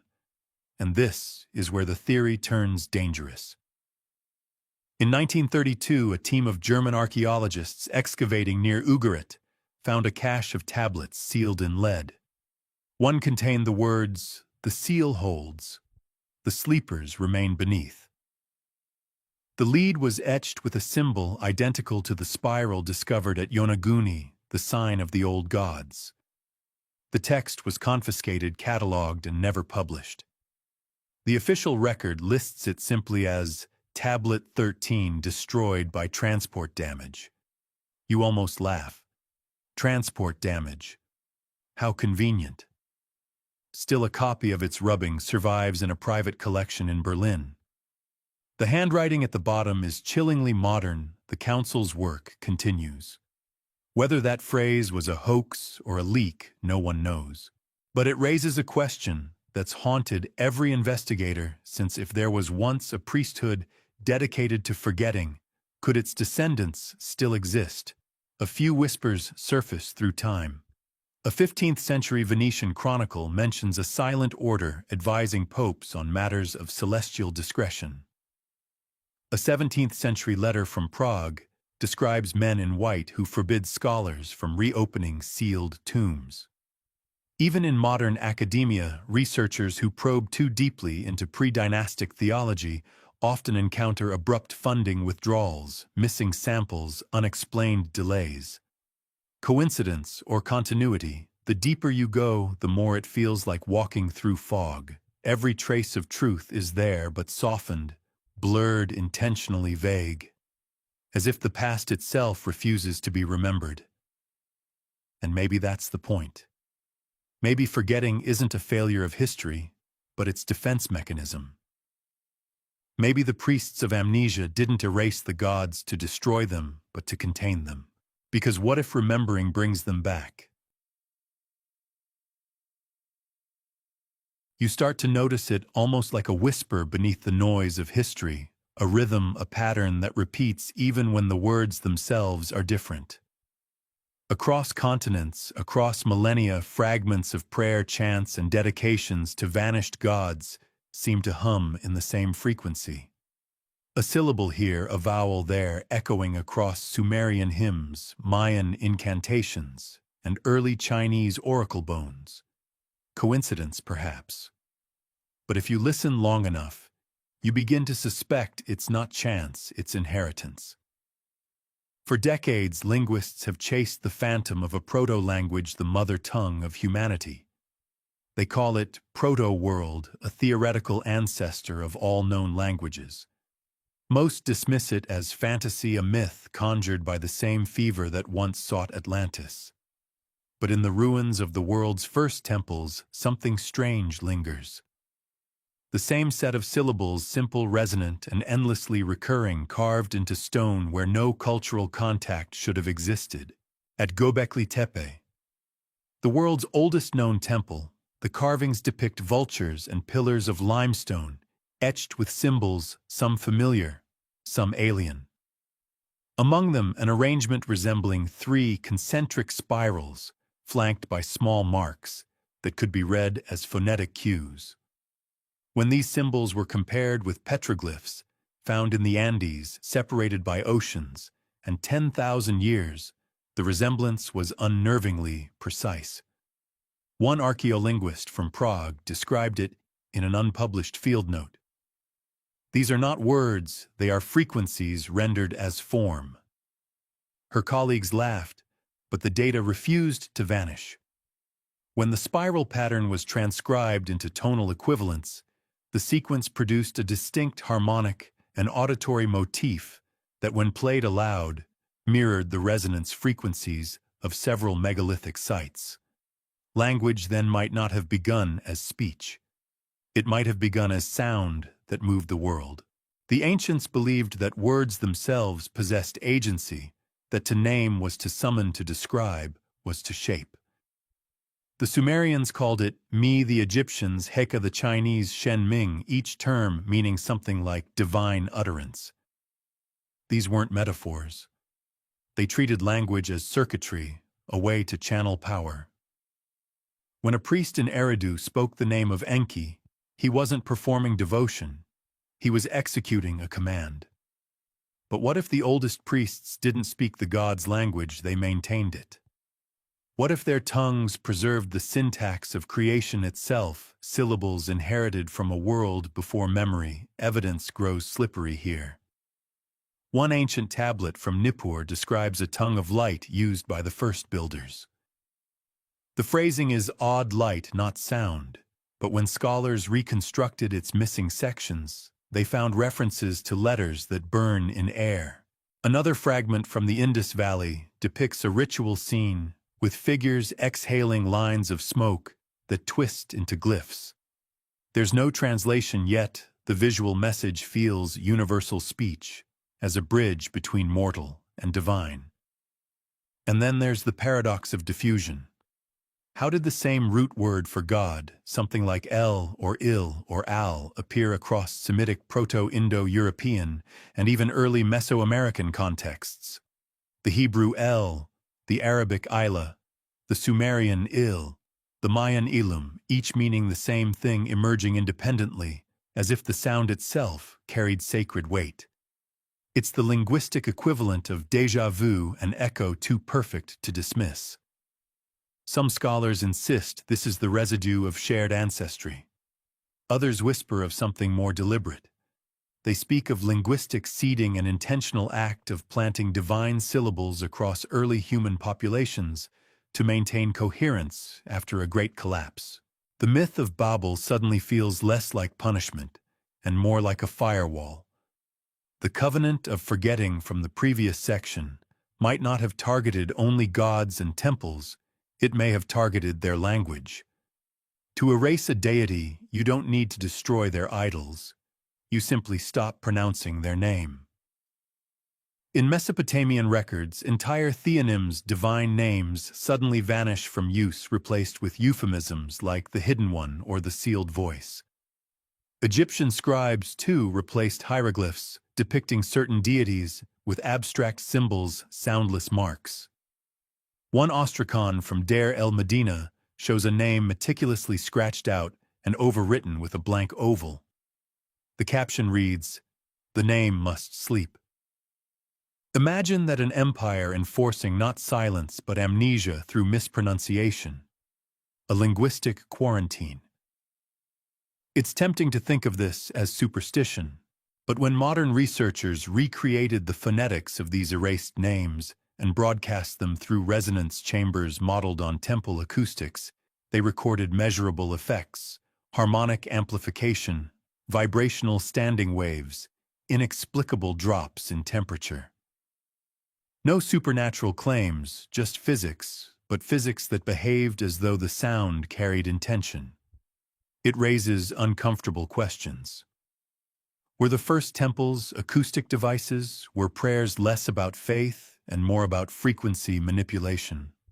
Some engineers studying the hypogem of Hal Saflieni in Malta noted that the underground chamber resonates at precisely 110 Hz, a frequency that induces trance and spatial distortion. The same frequency recurs in temples across Anatolia and the Indus Basin. It's almost as if ancient builders were tuning spaces to the same cosmic note, synchronizing with something larger. And that brings us to the theory that unites it all, the lingua deorum, or language of the gods. Not a tongue spoken for communication, but one designed for resonance. Each syllable a chord in a cosmic scale. Each prayer an alignment between the human body and the architecture of the stars. When archaeologists uncovered fragments of clay tablets in Ebla inscribed with what appeared to be hymns to unknown deities, they noticed something odd. The words were reversible. When sung backward, they produced harmonic structures identical to those found in pre-Sumerian flute fragments. The ancients had built symmetry into their speech like a mirrored code. And here again, you sense the touch of those same priests of amnesia. Because wherever these linguistic relics appear, the subsequent layer of civilization contains deliberate noise, misdirection, corruption, new alphabets. The universal language fractures, and from its shards, every tongue we know is born. Was it an accident of evolution, or the final act of suppression? Maybe the priests feared the old words, not because they were sacred, but because they worked. Maybe they remembered that to speak the true syllables was to reopen something sealed long ago.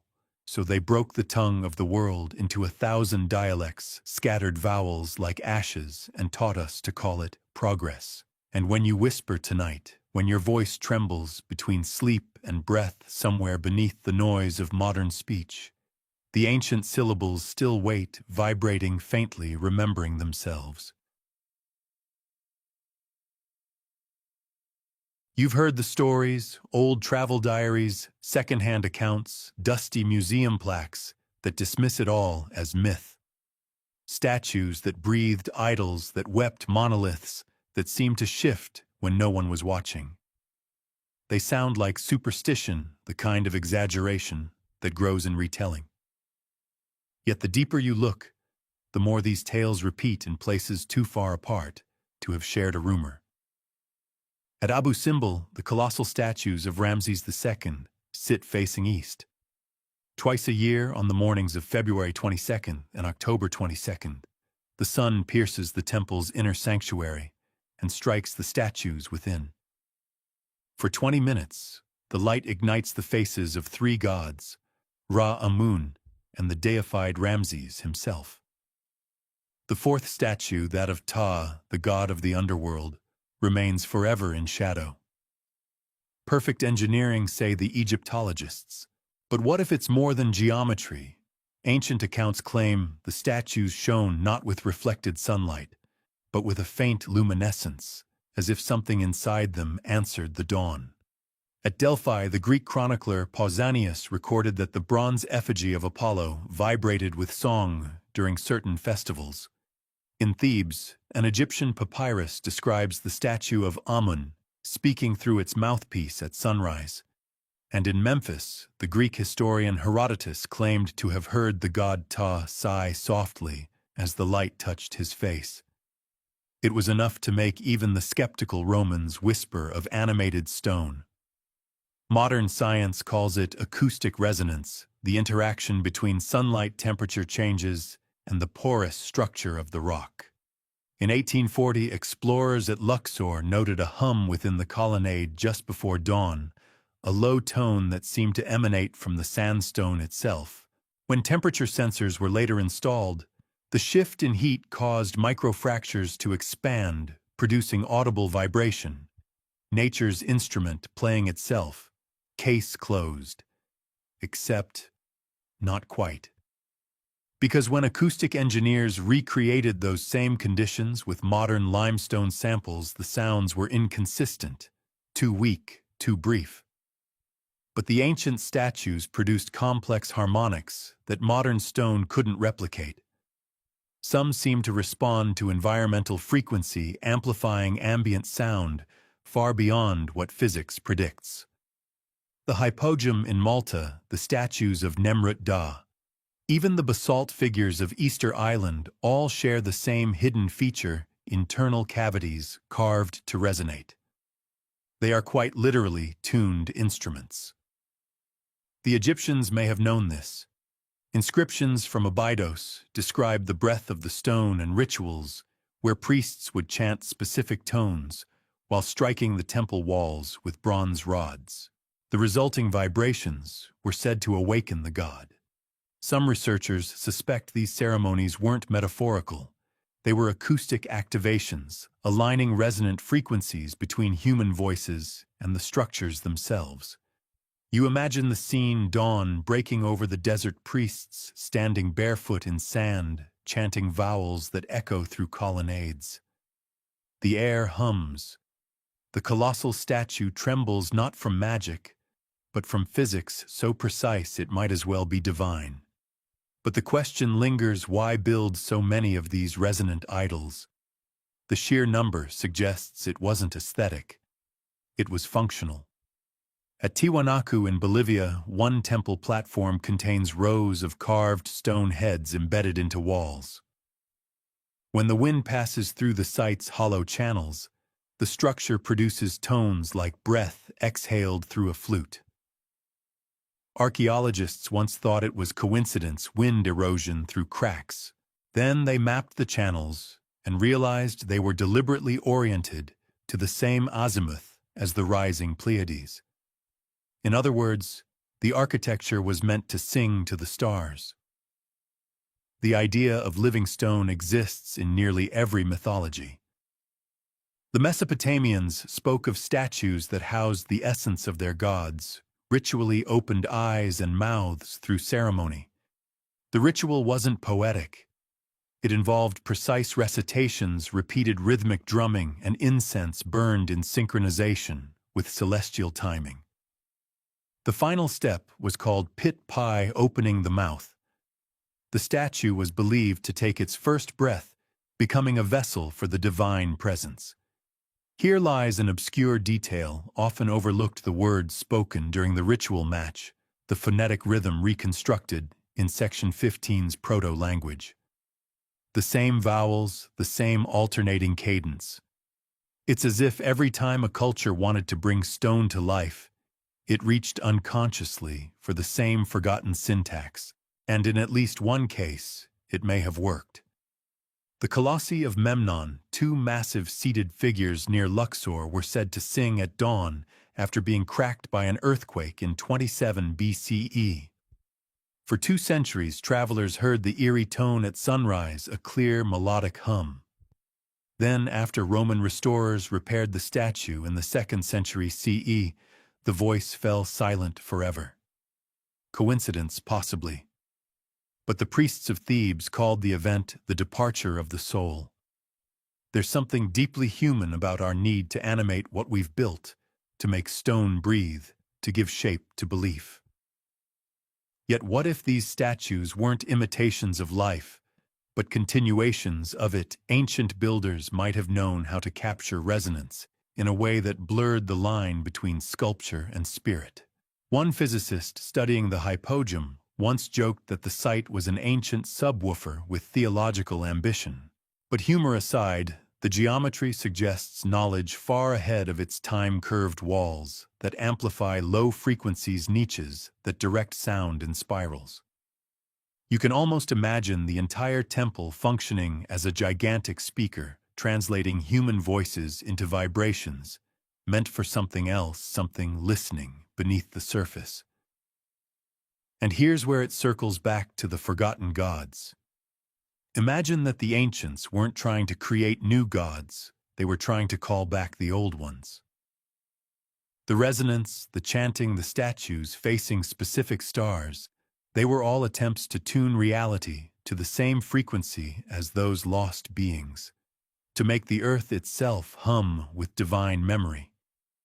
But if that's true, then the suppression that followed makes grim sense. When later civilizations replaced the old pantheons with new orders, they didn't just forbid names, they dismantled the acoustics. Temples were repurposed, ceilings lowered, resonant chambers sealed. A silent world cannot hear its gods. Somewhere in the quiet hours before dawn, when the first light brushes the stone faces at Abu Simbel, a faint hum still stirs in the desert air. Most tourists never notice it. but if you close your eyes, the vibration crawls through your chest, like a memory half recalled. The statue does not move, and yet it does. Far to the north, beyond the circle where compasses falter, and the night lasts half the year, lie vast white plains that seem empty until you look closer.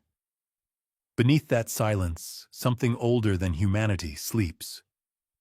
For centuries, Arctic explorers returned with stories too strange to publish, sounds like chanting beneath the ice shadows, seen moving under frozen lakes, lights that pulse in rhythmic sequence, as though the aurora itself were alive. It began as so many discoveries do, with an accident. In 1908, a Russian geological team drilling near the Taimyr Peninsula detected a subglacial cavity almost 400 meters deep. The instruments recorded an inexplicable vibration, not seismic, not mechanical pulsing, at 19 hertz, the same fear frequency that causes unease in the human body. When they played back the sound in their field tent, several men fled into the snow. The report was buried by the Tsar's Geological Commission, stamped Unexplained Phenomena. A century later, NASA satellites scanning Greenland's ice sheet noticed something similar: circular formations beneath the ice, some stretching several kilometers across, arranged in geometric precision. At first, scientists assumed these were impact craters, but the patterns didn't match meteorite signatures. They were too symmetrical. The discovery reignited an older Arctic legend, whispered by the Nenets and Sami peoples, that of the sleeping city of the Sky Fathers. The story tells of beings who descended when the earth was young, built halls of shining ice, and vanished after a great burning. They would wake when the world grows loud again. At the time, anthropologists dismissed it as myth. But what if it was memory, something passed down from a civilization swallowed by ice? During the 1990s, seismic mapping teams working in Greenland recorded an anomaly beneath Hiawatha Glacier, a vast circular basin with dense metallic signatures buried below. When thermal imaging was applied, faint heat lines traced through the ice in perfect arcs, converging on a central point. Something beneath was emitting warmth. Not geological warmth, structured warmth. The readings matched a grid.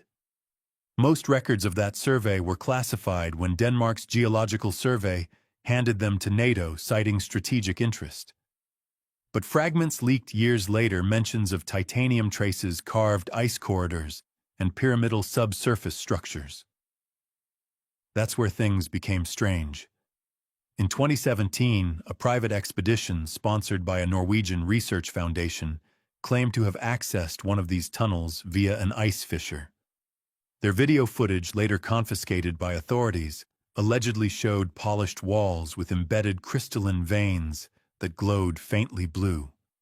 No machinery, no heat source. Just light constant pulsing at the same 19 hertz frequency recorded a century earlier in Taimyr. Skeptics argue it's bioluminescent algae activated by oxygen pockets. But that doesn't explain the patterns etched into the walls, repeating sigils, concentric circles, and humanoid shapes that seem to merge with serpents or waves. The carvings resemble nothing found in Norse or Siberian cultures. Yet they do match petroglyphs discovered thousands of kilometers away in Göbekli Tepe and Peru's Caral Supe civilization. Same motifs, same geometry. Could these disparate cultures have remembered the same gods? Ancient ice myths often speak of divine exile. In Sumer, the god Enki descends into the deep waters when the heavens grow silent. In the Rig Veda, Varuna retreats to the northern sea. Even the Greeks spoke of Hyperborea, the land of the gods beyond the north wind. It's possible these were allegories for the same phenomenon, something immense vanishing into the frozen edges of the world. Modern climatologists studying rapid melt zones in Antarctica have reported resonant voids, cavities under the ice, that produce electromagnetic hums detectable from orbit. The frequencies are stable artificial in tone. When one recording was analyzed by acoustic physicist Dr. Lars Myklebust, he noted that its harmonic intervals formed a scale identical to ancient Sumerian temple music. Coincidence or continuity? But perhaps the most haunting detail comes from the diary of Soviet glaciologist Irina Volkova, who vanished in 1957 during a polar expedition.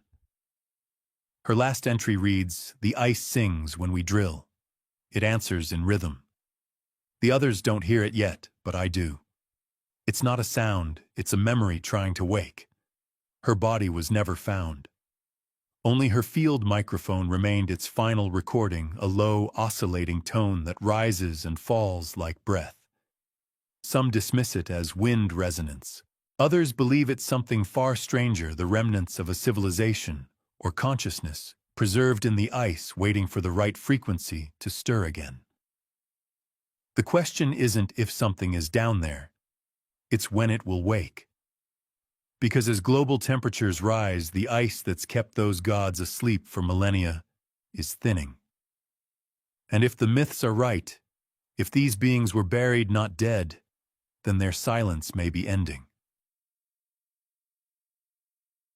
If myths are the memories of civilizations, then bloodlines are their living echoes. Across continents and millennia, ancient rulers claimed descent from beings not entirely human.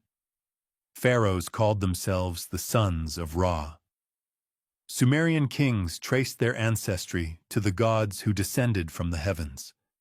The Inca, the Maya, the Chinese emperors all carried the same refrain rule by right of divine blood. Yet when you compare their genealogies side by side, something unsettling happens. The family trees overlap in ways that defy geography and time.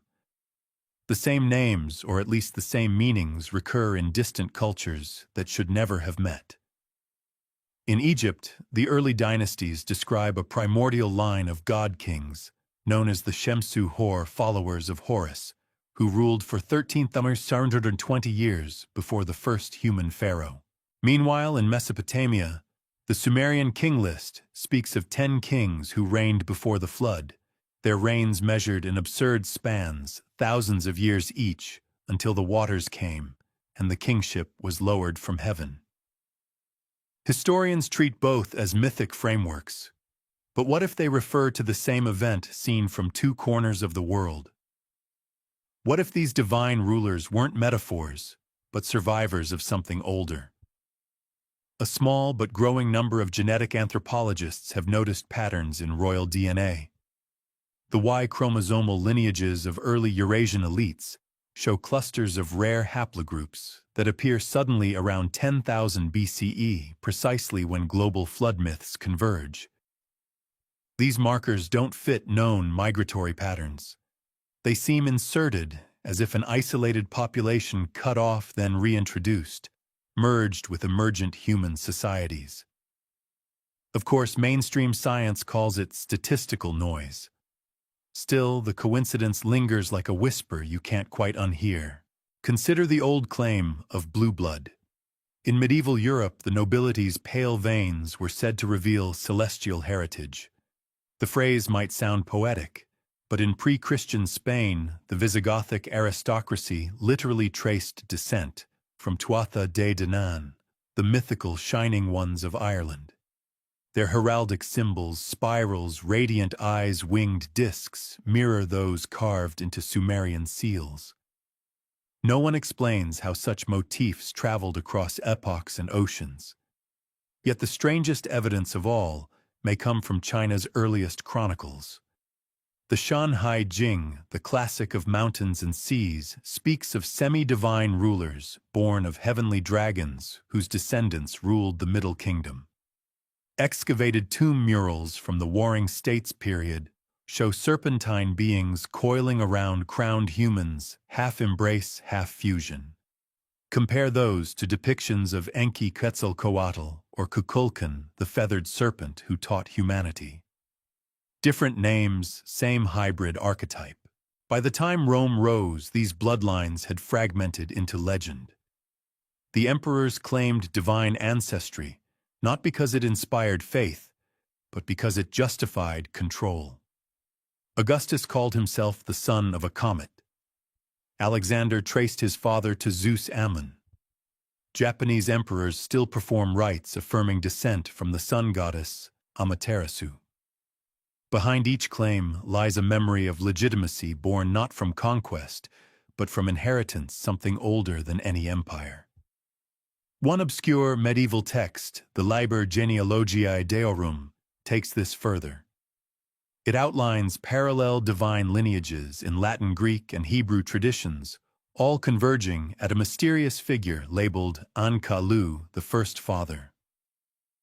Scholars dismiss the manuscript as a Renaissance forgery, but when researchers at the Vatican Secret Archives cross-referenced it with cuneiform tablets cataloging Sumerian demigods, they found an identical phonetic root, Angal-Lu, a title meaning High One from the Great Deep.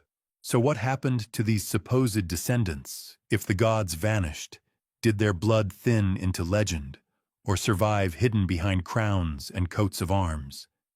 In the 17th century, the Rosicrucian manifestos hinted at a line of the rose preserving the unbroken memory of the First Covenant.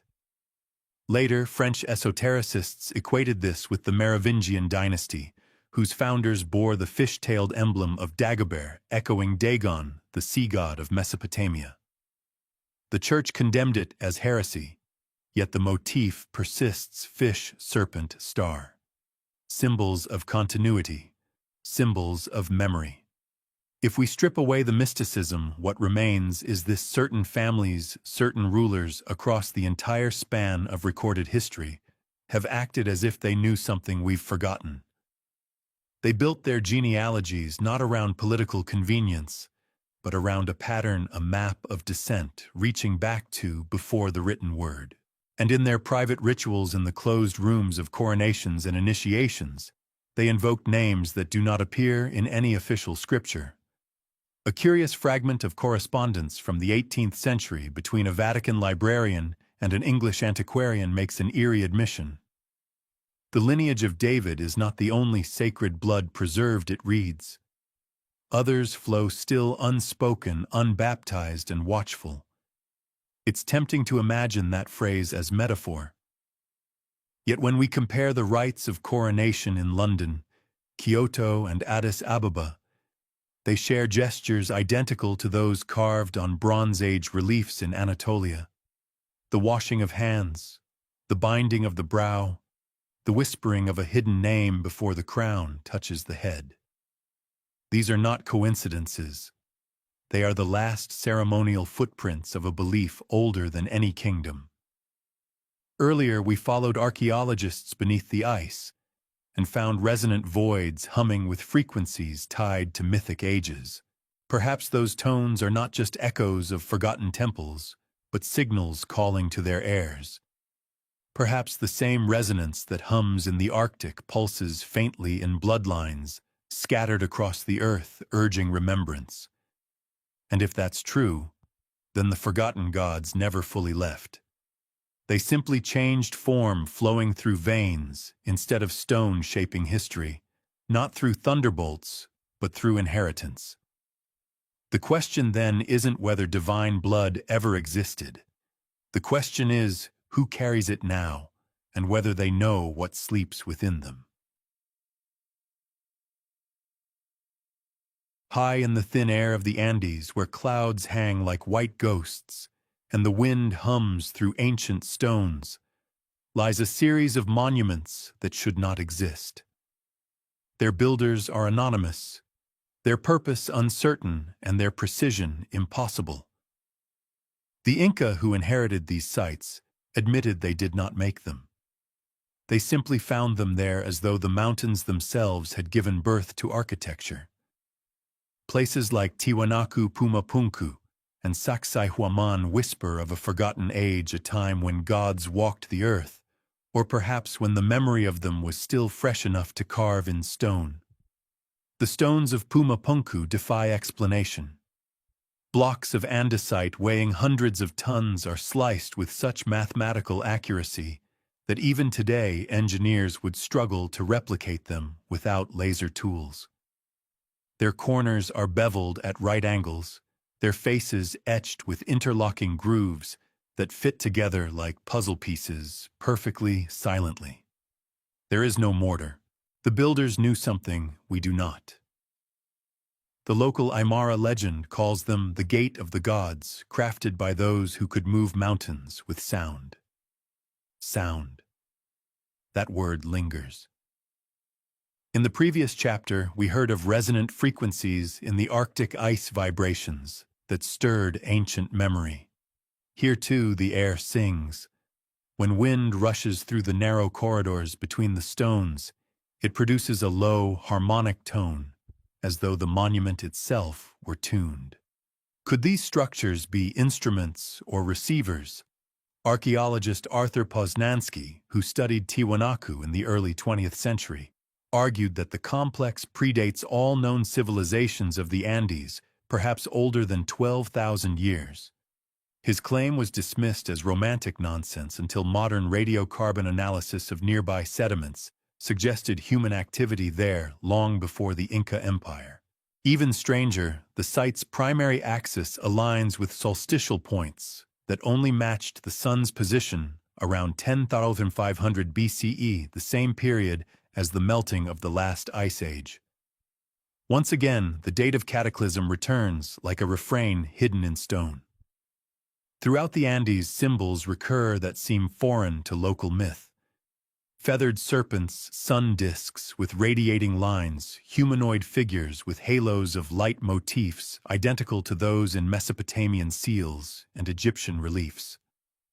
How could two worlds separated by oceans and millennia produce the same divine iconography? Cultural diffusion alone cannot explain it.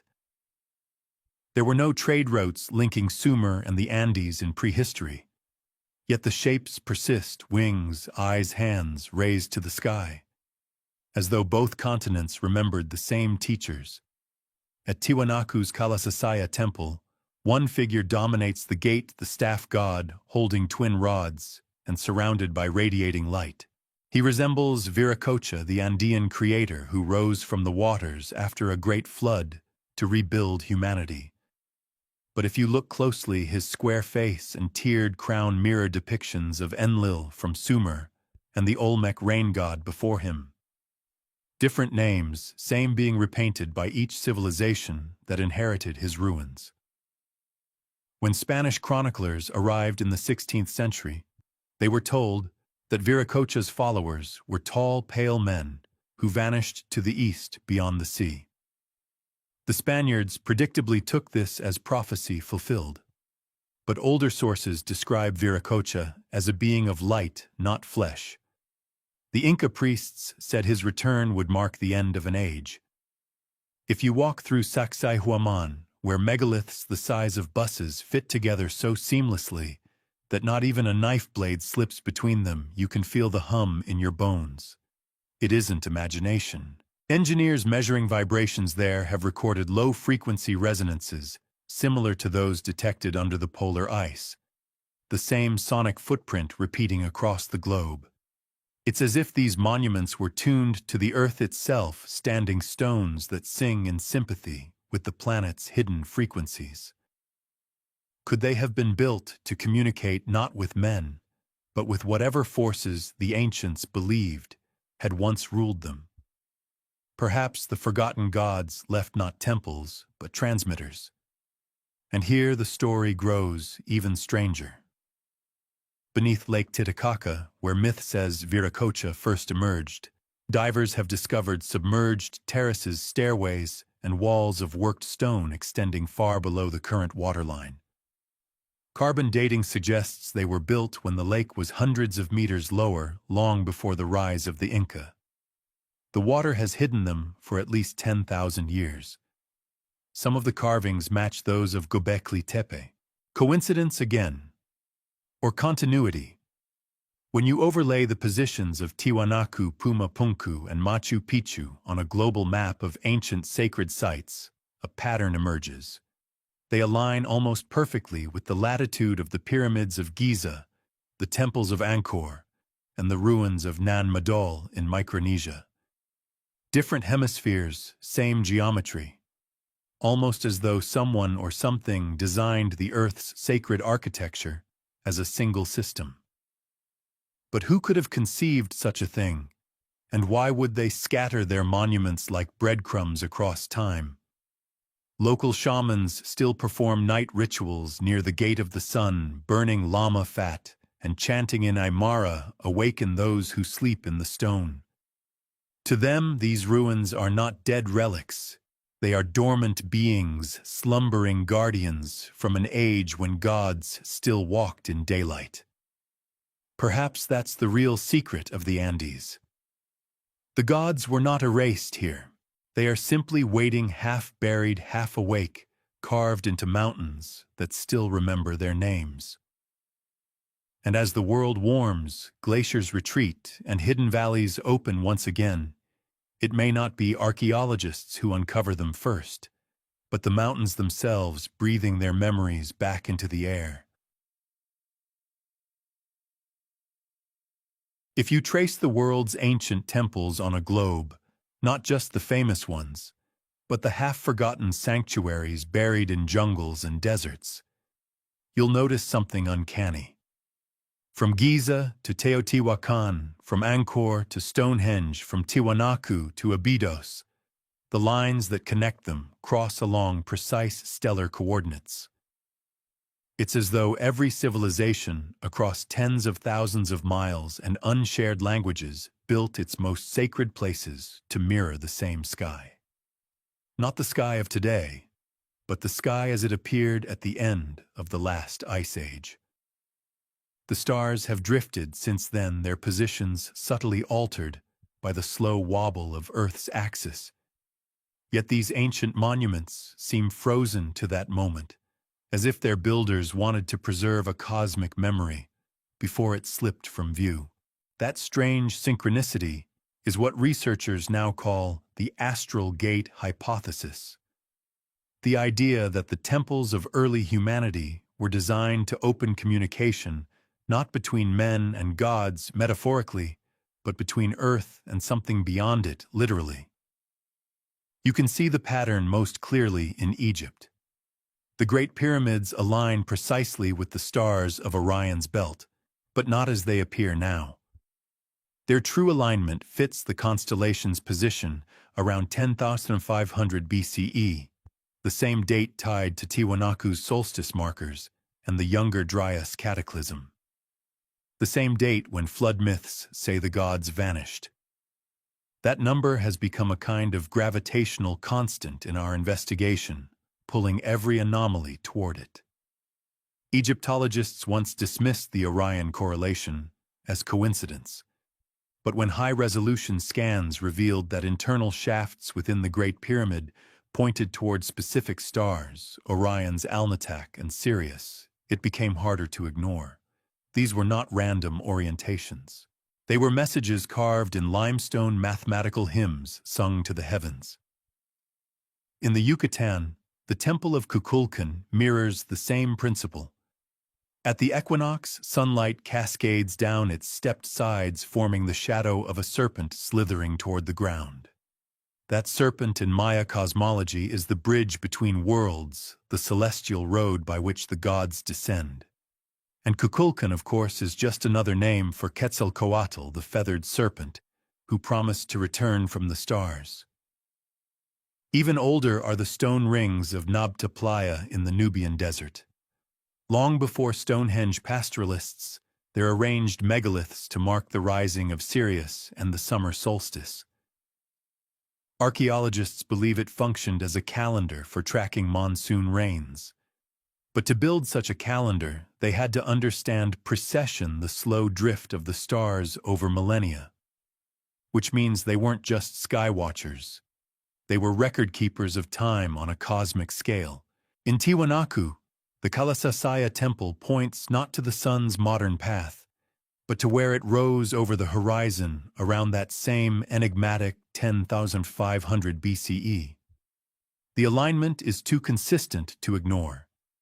Sites separated by oceans all seem calibrated to one celestial configuration, as if their builders shared a common blueprint.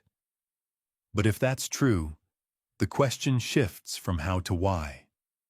What were they trying to align with?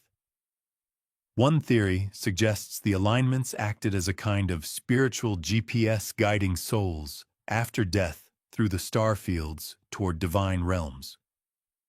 Another posits they were markers for celestial events, a kind of cosmic alarm clock meant to track long cycles of destruction and renewal.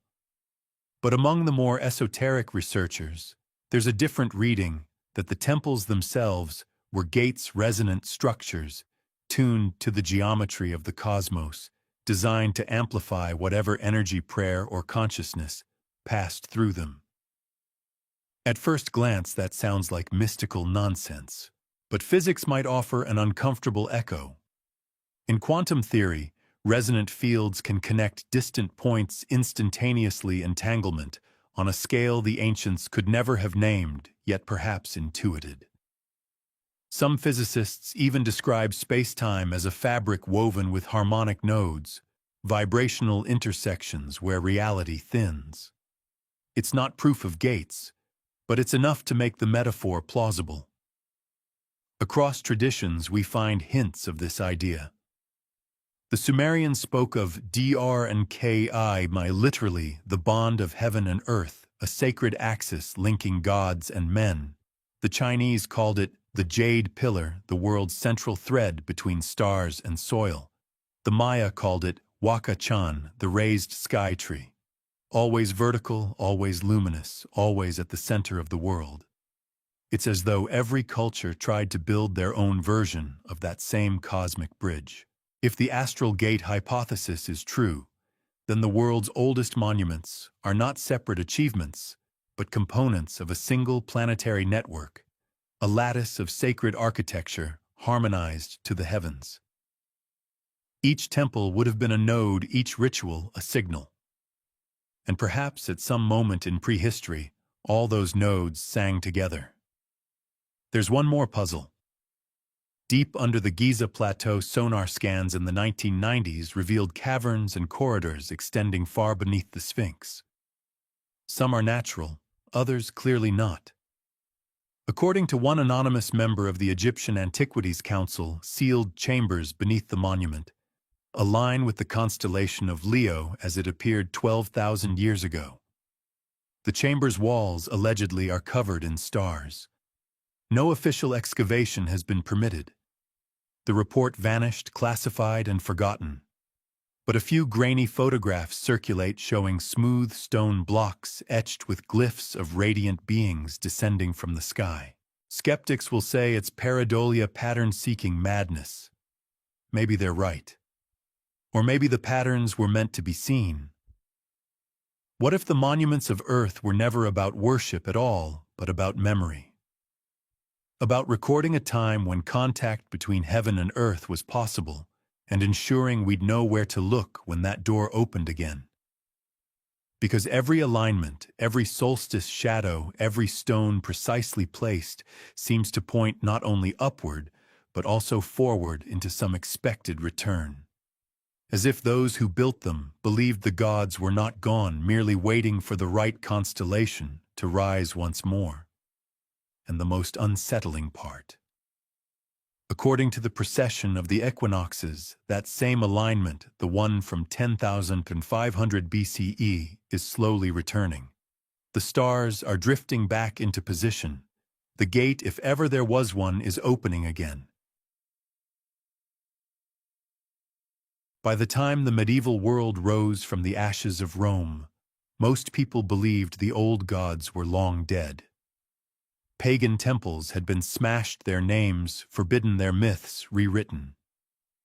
Yet behind monastery walls and beneath cathedral floors, something lingered, a murmur, a faint hum of older prayers woven into new ones. History's great religions had triumphed publicly, but in their shadows, the forgotten gods found quiet sanctuary. You can still trace their survival in the oddest of places. In 12th century France, for instance, inquisitors recorded confessions from heretics accused of worshipping a luminous figure called Baphomet. The Church condemned it as a demon, a blasphemy invented by the Knights Templar. But when linguists peeled apart the word centuries later, they found echoes of Mahomet, yes, but also of Abu Fomet, a corruption of an older name meaning father of wisdom. Some scholars whisper it may descend from an even older root, Baphomuth, the mouth of the hidden god. The Templars denied the charge, but the description recurs a radiant being, both male and female, crowned with fire whispering secrets of the stars. It sounds less like the devil, and more like one of those erased divinities we've been chasing across epochs. Perhaps the Knights uncovered fragments of the old theology during their campaigns in the East, among the ruins of temples that predated Islam and Christ alike, and chose to venerate what they found in secret. When the order fell, its surviving members scattered across Europe. Some sought refuge in the Scottish Highlands, where they allegedly merged with early Freemason guilds. Others, so the stories say, fled to Portugal, founding a shadow lineage of initiation rites centered on the veneration of the light before light. You can see its trace in Masonry's obsession with geometry, sacred architecture, and the all-seeing eye, the same symbols carved into the oldest temples we've studied. Coincidence again, or inheritance?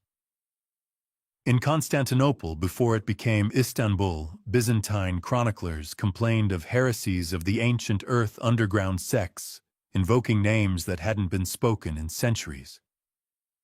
One order, the Fosporoi, claimed to preserve the light of the first gods gathering under the full moon, to chant syllables no scholar could translate. Another, the daughters of Eos, secretly lit fires on abandoned altars during equinoxes, timing their ceremonies to the rise of forgotten constellations. Even the early church could not completely sever its roots. Walk through any cathedral and look up the ribbed vaults, the axial symmetry, the placement of stained glass windows, tracing the sun's path through the year. These are not random flourishes of medieval architecture. They are the bones of older temples redesigned in Christian clothing. Chartres Cathedral, for instance, sits atop a druidic sacred well, and its labyrinth floor mirrors the spiral carvings of Neolithic cairns. The faithful kneel before the Virgin Mary, but the pose, the crown, and the serpent beneath her feet are older than Bethlehem. They belong to Ishtar, to Isis, to the mother of all. The Church simply gave her a new name. This isn't blasphemy, it's archaeology. Every faith buries another beneath its foundation. Yet now and then, the older faiths stirred, refusing to stay buried. The Cathars of southern France preached that the true God was one of pure light, and that the deity worshipped by Rome was a false ruler who usurped creation. The Church exterminated them in the Albigensian Crusade, but their last words recorded at Montségur spoke of the returning angels who fell before time. Scholars read it as Gnostic metaphor, but in their tone you can hear memory, a faint recollection of beings once cast down perhaps by the same cataclysm that ended the age of the forgotten gods. Elsewhere in the Islamic world, the mystics of the Sufi orders spoke of Nur al-Anwar, the light of lights, an essence that predated creation. In Persia, the Hurufi poets encoded invocations of those before Adam within elaborate numerical scripts. In each empire, the language changed, but the rhythm stayed the same. Light, descent, silence, return. By the Renaissance, the embers flared again. Alchemists searching for divine essence scrawled sigils resembling the proto-religious marks we saw on the Indus tablets. Giordano Bruno, the philosopher burned in 1600, declared that innumerable gods dwell in the stars. He meant it literally. To the Inquisition, it was heresy. To us, it sounds like someone who'd glimpsed the astral gate and dared to speak of it aloud.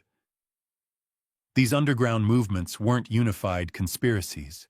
They were flickers, disconnected groups, centuries apart, each rediscovering fragments of something the world had promised to forget. They didn't preserve the old religion intact. They remembered only its melody. But that melody haunted them, and through them it haunts us.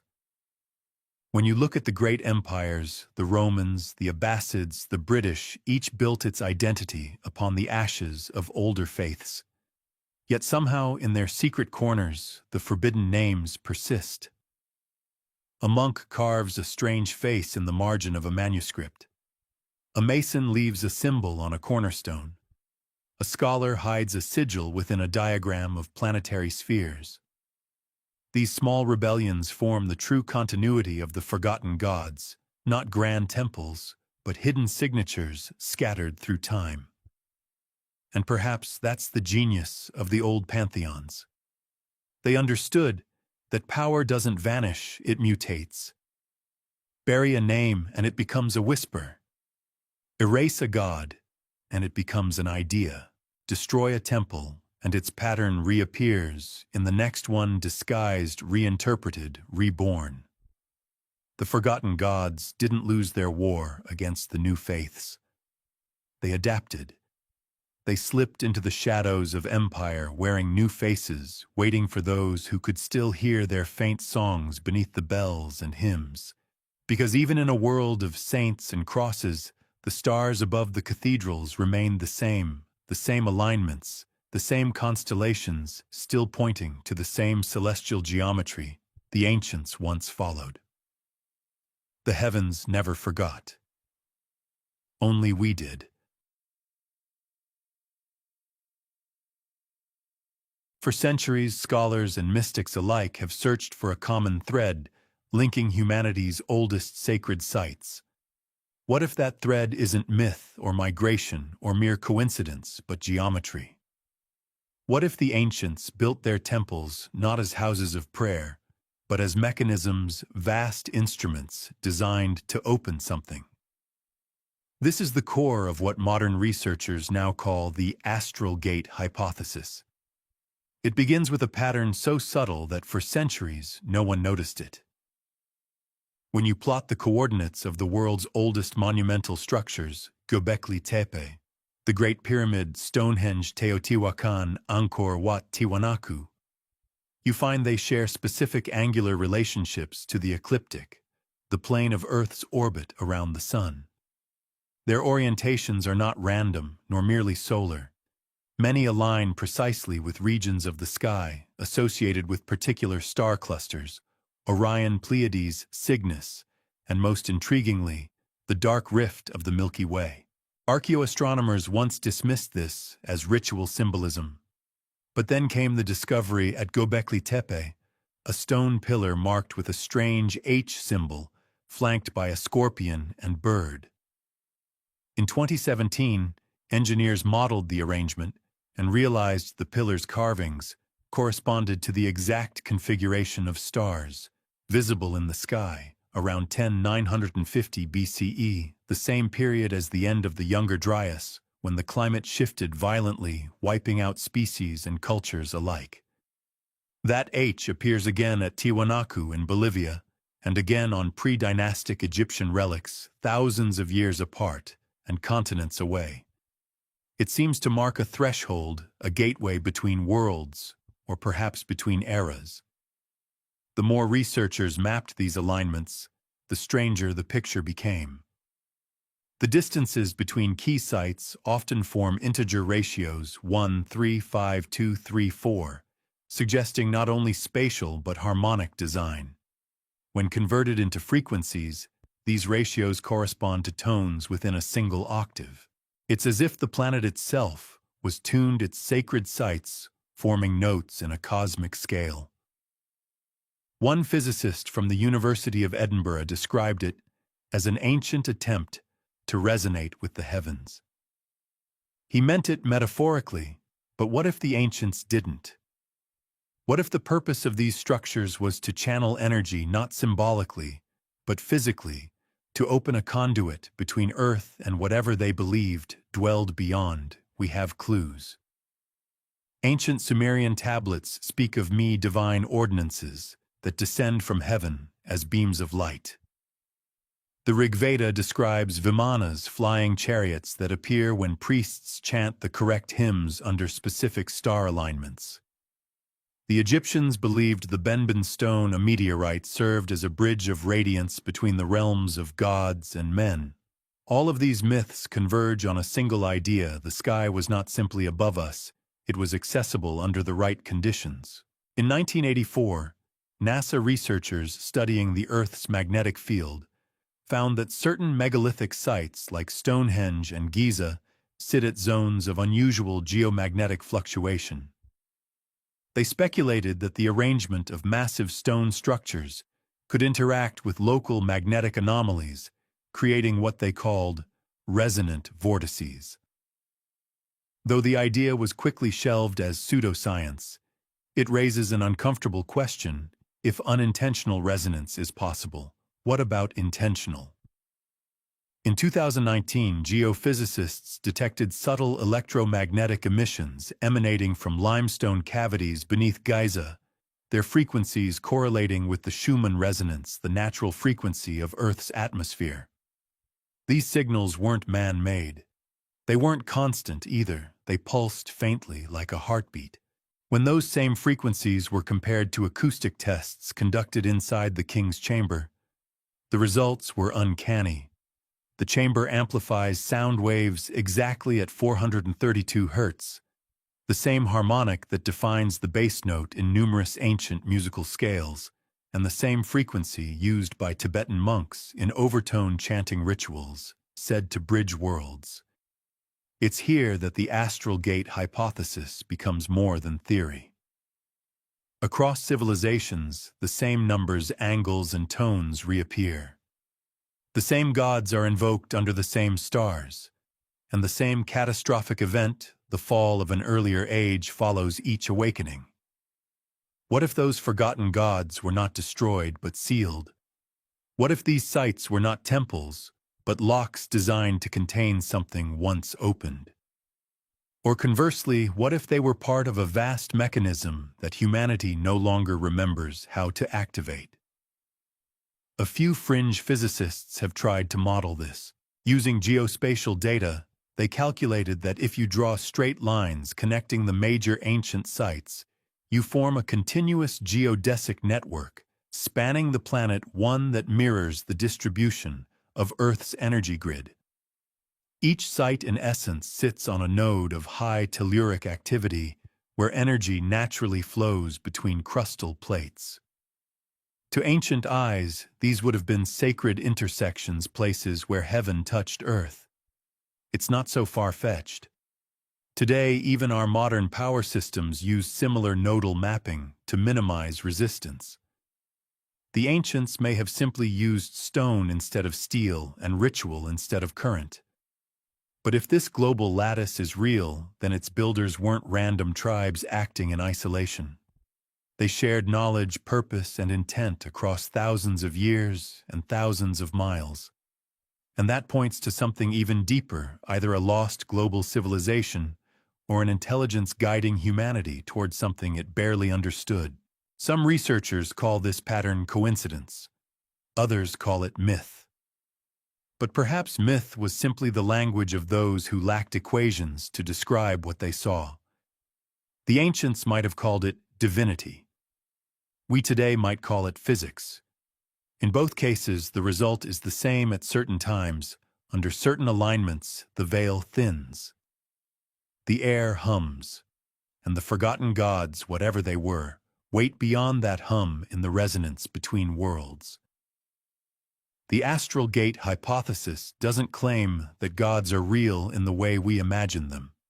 It claims something more unsettling, that the mechanisms of belief, sound, and stone could interact with planetary forces in ways we no longer comprehend, and that once long ago someone did comprehend them.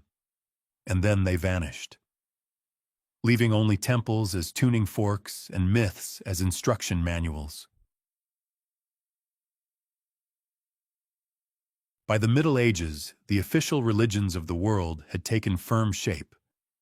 Christianity had risen in Europe, Islam in the Near East, Buddhism and Hinduism in Asia, Each faith proclaimed itself the rightful heir to divine truth. Yet hidden beneath monasteries buried in catacombs and whispered in coded prayers, fragments of something older still pulsed shadows of the faiths that came before. Scholars would later call it syncretism, but that polite word conceals something much darker. Across empires within the veins of orthodoxy, a secret current ran devotion, not to the gods of the scriptures, but to the forgotten ones the scriptures had replaced. You can trace the first cracks in the historical record to the 9th century in the tangled politics of Byzantium. Within the imperial court, accusations arose that certain monks were practicing heliolatry, sun worship, under the guise of veneration for the archangel Michael. Church investigators confiscated icons that showed Christ not on a cross, but emerging from a blazing disc. The imagery was strikingly similar to pre-Christian depictions of Helios, or even earlier the Mesopotamian Shamash. The monks defended themselves by claiming the art was allegorical. Yet in the margins of their confiscated manuscripts, investigators found strange sigils, curved shapes, and crossed lines that matched no known Christian symbology.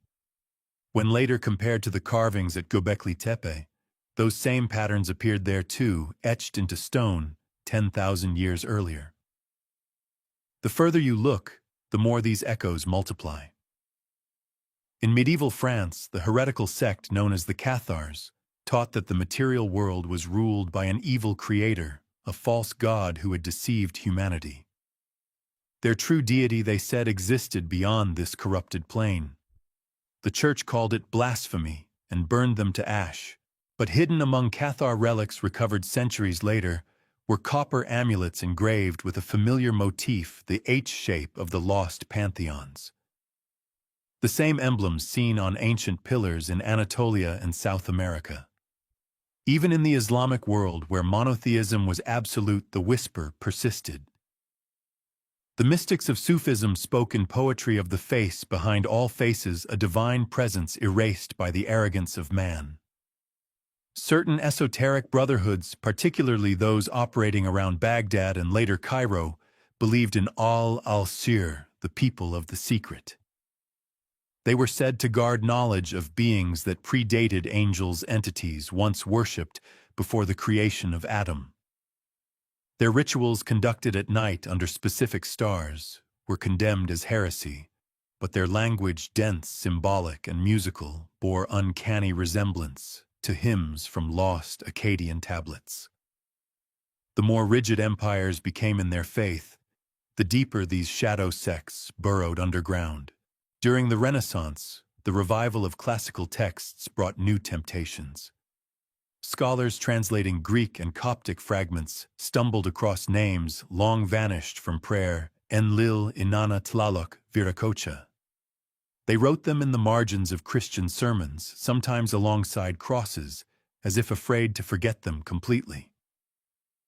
A few even proposed that these were not demons, but early aspects of the divine itself, echoes of a truth older than theology.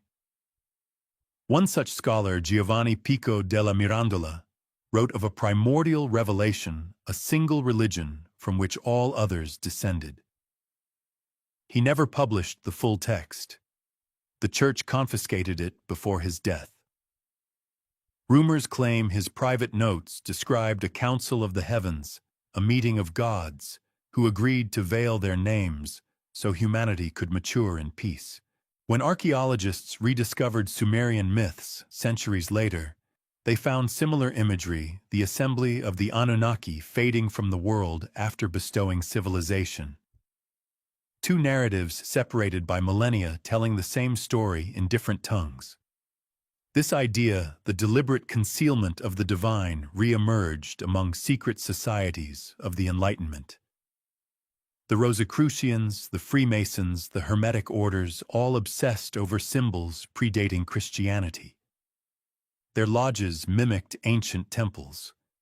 Their initiation rites echoed mystery schools of Egypt and Eleusis. But beneath the allegory lurked something more audacious, the belief that the old gods were never defeated, merely renamed. Jupiter became Jehovah, Osiris became Christ, Inanna became Mary. A kind of divine witness protection program, ensuring that power changed its clothes, but not its essence. There's a strange comfort in that idea, a hidden lineage, a continuous faith moving silently through the centuries. Yet it's also deeply unsettling. Because if the forgotten gods still linger beneath our modern religions, then the suppression we've traced across 20 chapters wasn't total, it was strategic. The old powers weren't erased. They were repurposed, absorbed, cloaked behind new dogmas.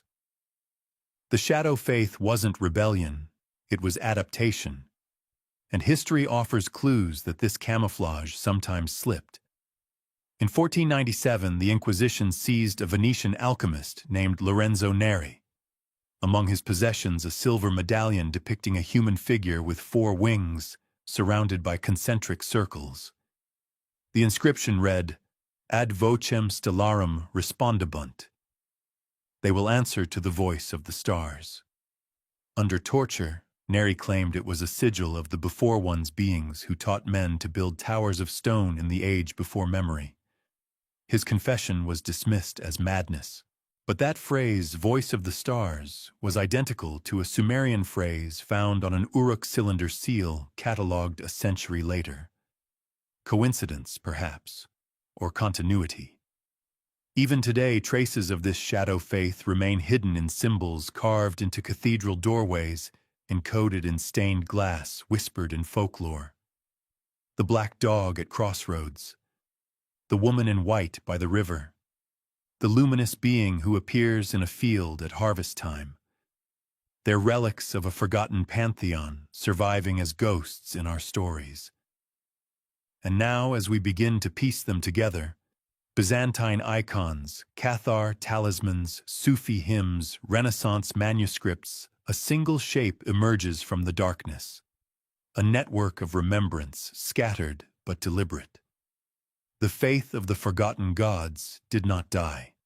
It adapted, mutated, and endured, waiting beneath the surface of every empire that tried to bury it. The old priesthoods failed to erase them completely. They merely pushed them underground, into secret orders, into coded language, into the art and architecture of belief itself. And if every empire unknowingly carries their marks, then maybe humanity never stopped serving them at all. We just changed the names.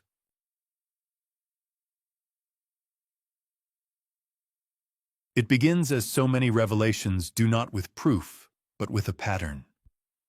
You've gathered the fragments, ruined temples, forbidden names, echoes in myth and music, and now when laid side by side, they start to hum in unison. It is not a conspiracy of coincidence. It is choreography. Every act of erasure, every rewritten scripture, every burned tablet and buried idol, they form a single arc, an organized, deliberate suppression of memory. The Great Suppression, as later scholars might call it, was not merely cultural amnesia. It was a designed silence, a centuries-long effort to overwrite humanity's first religion with something new. The hypothesis sounds heretical even now. But when you trace the evidence, the cultic continuity across continents, the astronomical alignments, the ritual vocabularies that refuse to die, a single explanation fits. At some point, long before the first known civilizations, there existed a unified order, a priesthood spanning regions we thought had never met. They served beings remembered later as gods. When that divine order collapsed, perhaps through cataclysm, perhaps by choice, the survivors faced a choice: forget or perish. You can sense their fingerprints in the archaeological strata. The sudden abandonment of temple sites around 10,000 BCE, the simultaneous rise of new settlements built on old foundations. The curious uniformity of myth, floods, fires, wars among gods, followed by a covenant of forgetting. Each myth a coded record of the same moment, the deliberate cutting of the thread between mortals and the divine. It's as if the priests of the old world conspired to hide their own gods. If this sounds absurd, remember that history often begins where memory ends. Take, for instance, the flood deposits at Göbekli Tepe, dated precisely to the Younger Dryas boundary. The site was buried carefully layer upon layer, as if preserved for a future that must not yet remember. Scholars once argued it was simple ritual closure. But viewed through this lens, the burial becomes something else, a priesthood sealing the door behind them. Not out of reverence, but out of fear. As the millennia turned, fragments of their system survived. The serpent carved in Anatolia resurfaces as the Quetzalcoatl of Mesoamerica. The triad of sky storm and underworld gods reappears from Sumer to Egypt to China, like an echo that refuses to fade. Even the architecture tells the story: pyramids, ziggurats, step temples, each one a stairway to the absent heavens. The style shifts, the language changes, but the geometry is eternal. It is the memory of worship cast in stone. What could have driven an entire civilization to hide its gods? One theory suggests catastrophe. The comet impact hypothesis for 10,800 BCE, the same date whispered in the myths of divine extinction, speaks of firestorms, flooding, and sky-darkening ash. In that trauma, humanity may have blamed its gods, or its gods may have blamed humanity. Either way, the old order fell, and the survivors rewrote the story to save what remained of reason.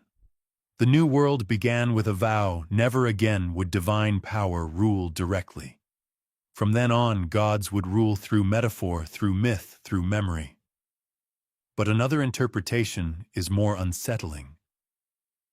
What if the gods themselves ordered the forgetting? If divinity were real, not supernatural, but tangible, sentient, perhaps even biological, then disappearance could have been a form of retreat. To erase their names was to close the connection. Humanity left alone would build its own meaning, unaware of the architecture beneath its beliefs. A spiritual quarantine disguised as enlightenment. Across empires, that vow became the hidden heartbeat of history. The priesthoods of Egypt and Sumer gave way to philosophers, prophets, popes, imams, bodhisattvas, all unknowingly preserving fragments of the lost pattern. Each new faith refined the forgetting. Rituals were simplified, myths were moralized, gods became metaphors, until one day the old language had been buried so deep that no one remembered what it once said. Only the symbols remained carved into lintels and talismans, waiting for the next civilization to dig them up and call them mysteries. And now here you are, standing among the ruins of every theology, feeling the hum beneath the dust. The pattern isn't just ancient, it's recursive. Each time humanity rebuilds, it rediscovers fragments of the old design, translates them anew, and calls it revelation. The Great Suppression never ended. It renews itself through curiosity. Every archaeologist who brushes dirt from a forgotten altar, every linguist who deciphers an impossible script, becomes both breaker and keeper of the seal. We are the latest custodians of the amnesia. Think of it this way: if an ancient global priesthood really did conspire to overwrite the first religion, then their greatest achievement was not destruction, but concealment. They transformed remembrance into myth, and myth into faith. They didn't erase the gods, they disguised them as ideas. Love, justice, truth, creation, each one a divine name recast in abstract form. You still pray to them even now without realizing it. It's a sobering thought, isn't it? That every belief we've ever held might be a footnote in a cosmic cover-up. That the unity we've been searching for, the reconciliation of science and spirit, reason and faith, might already exist hidden in the oldest language of all silence. And so the investigation ends where it began, not with certainty, but with awareness. The old gods have not vanished, They are encoded in culture, in consciousness, in the quiet spaces between stars. The Great Suppression was not an ending, but an invitation. The question has never been whether they're gone, but whether we're ready to remember.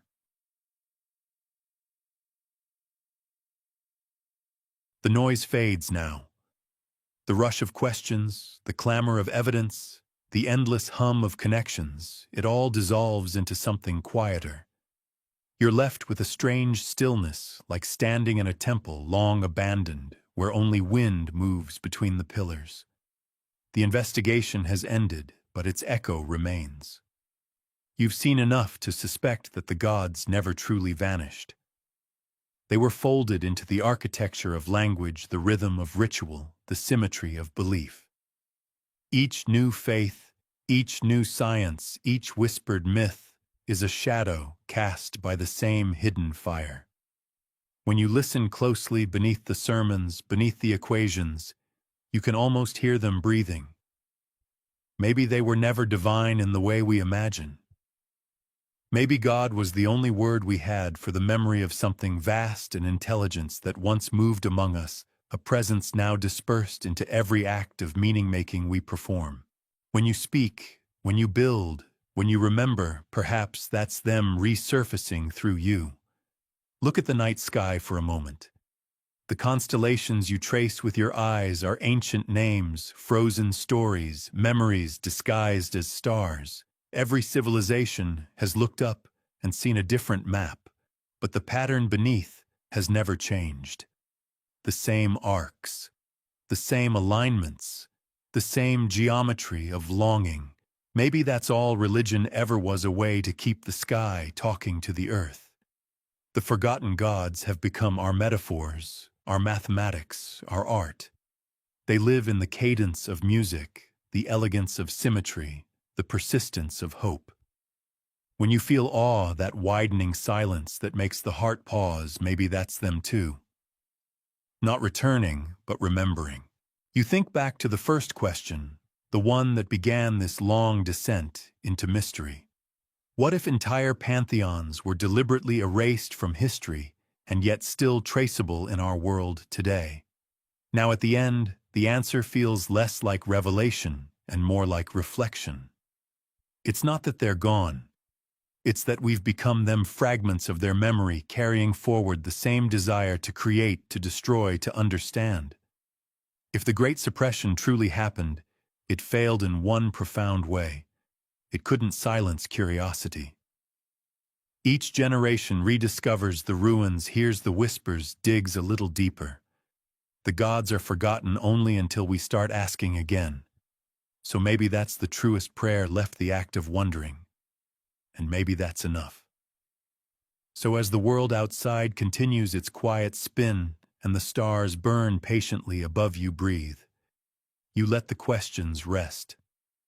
Somewhere beneath the earth, beneath the ice, beneath the stories, the old names wait.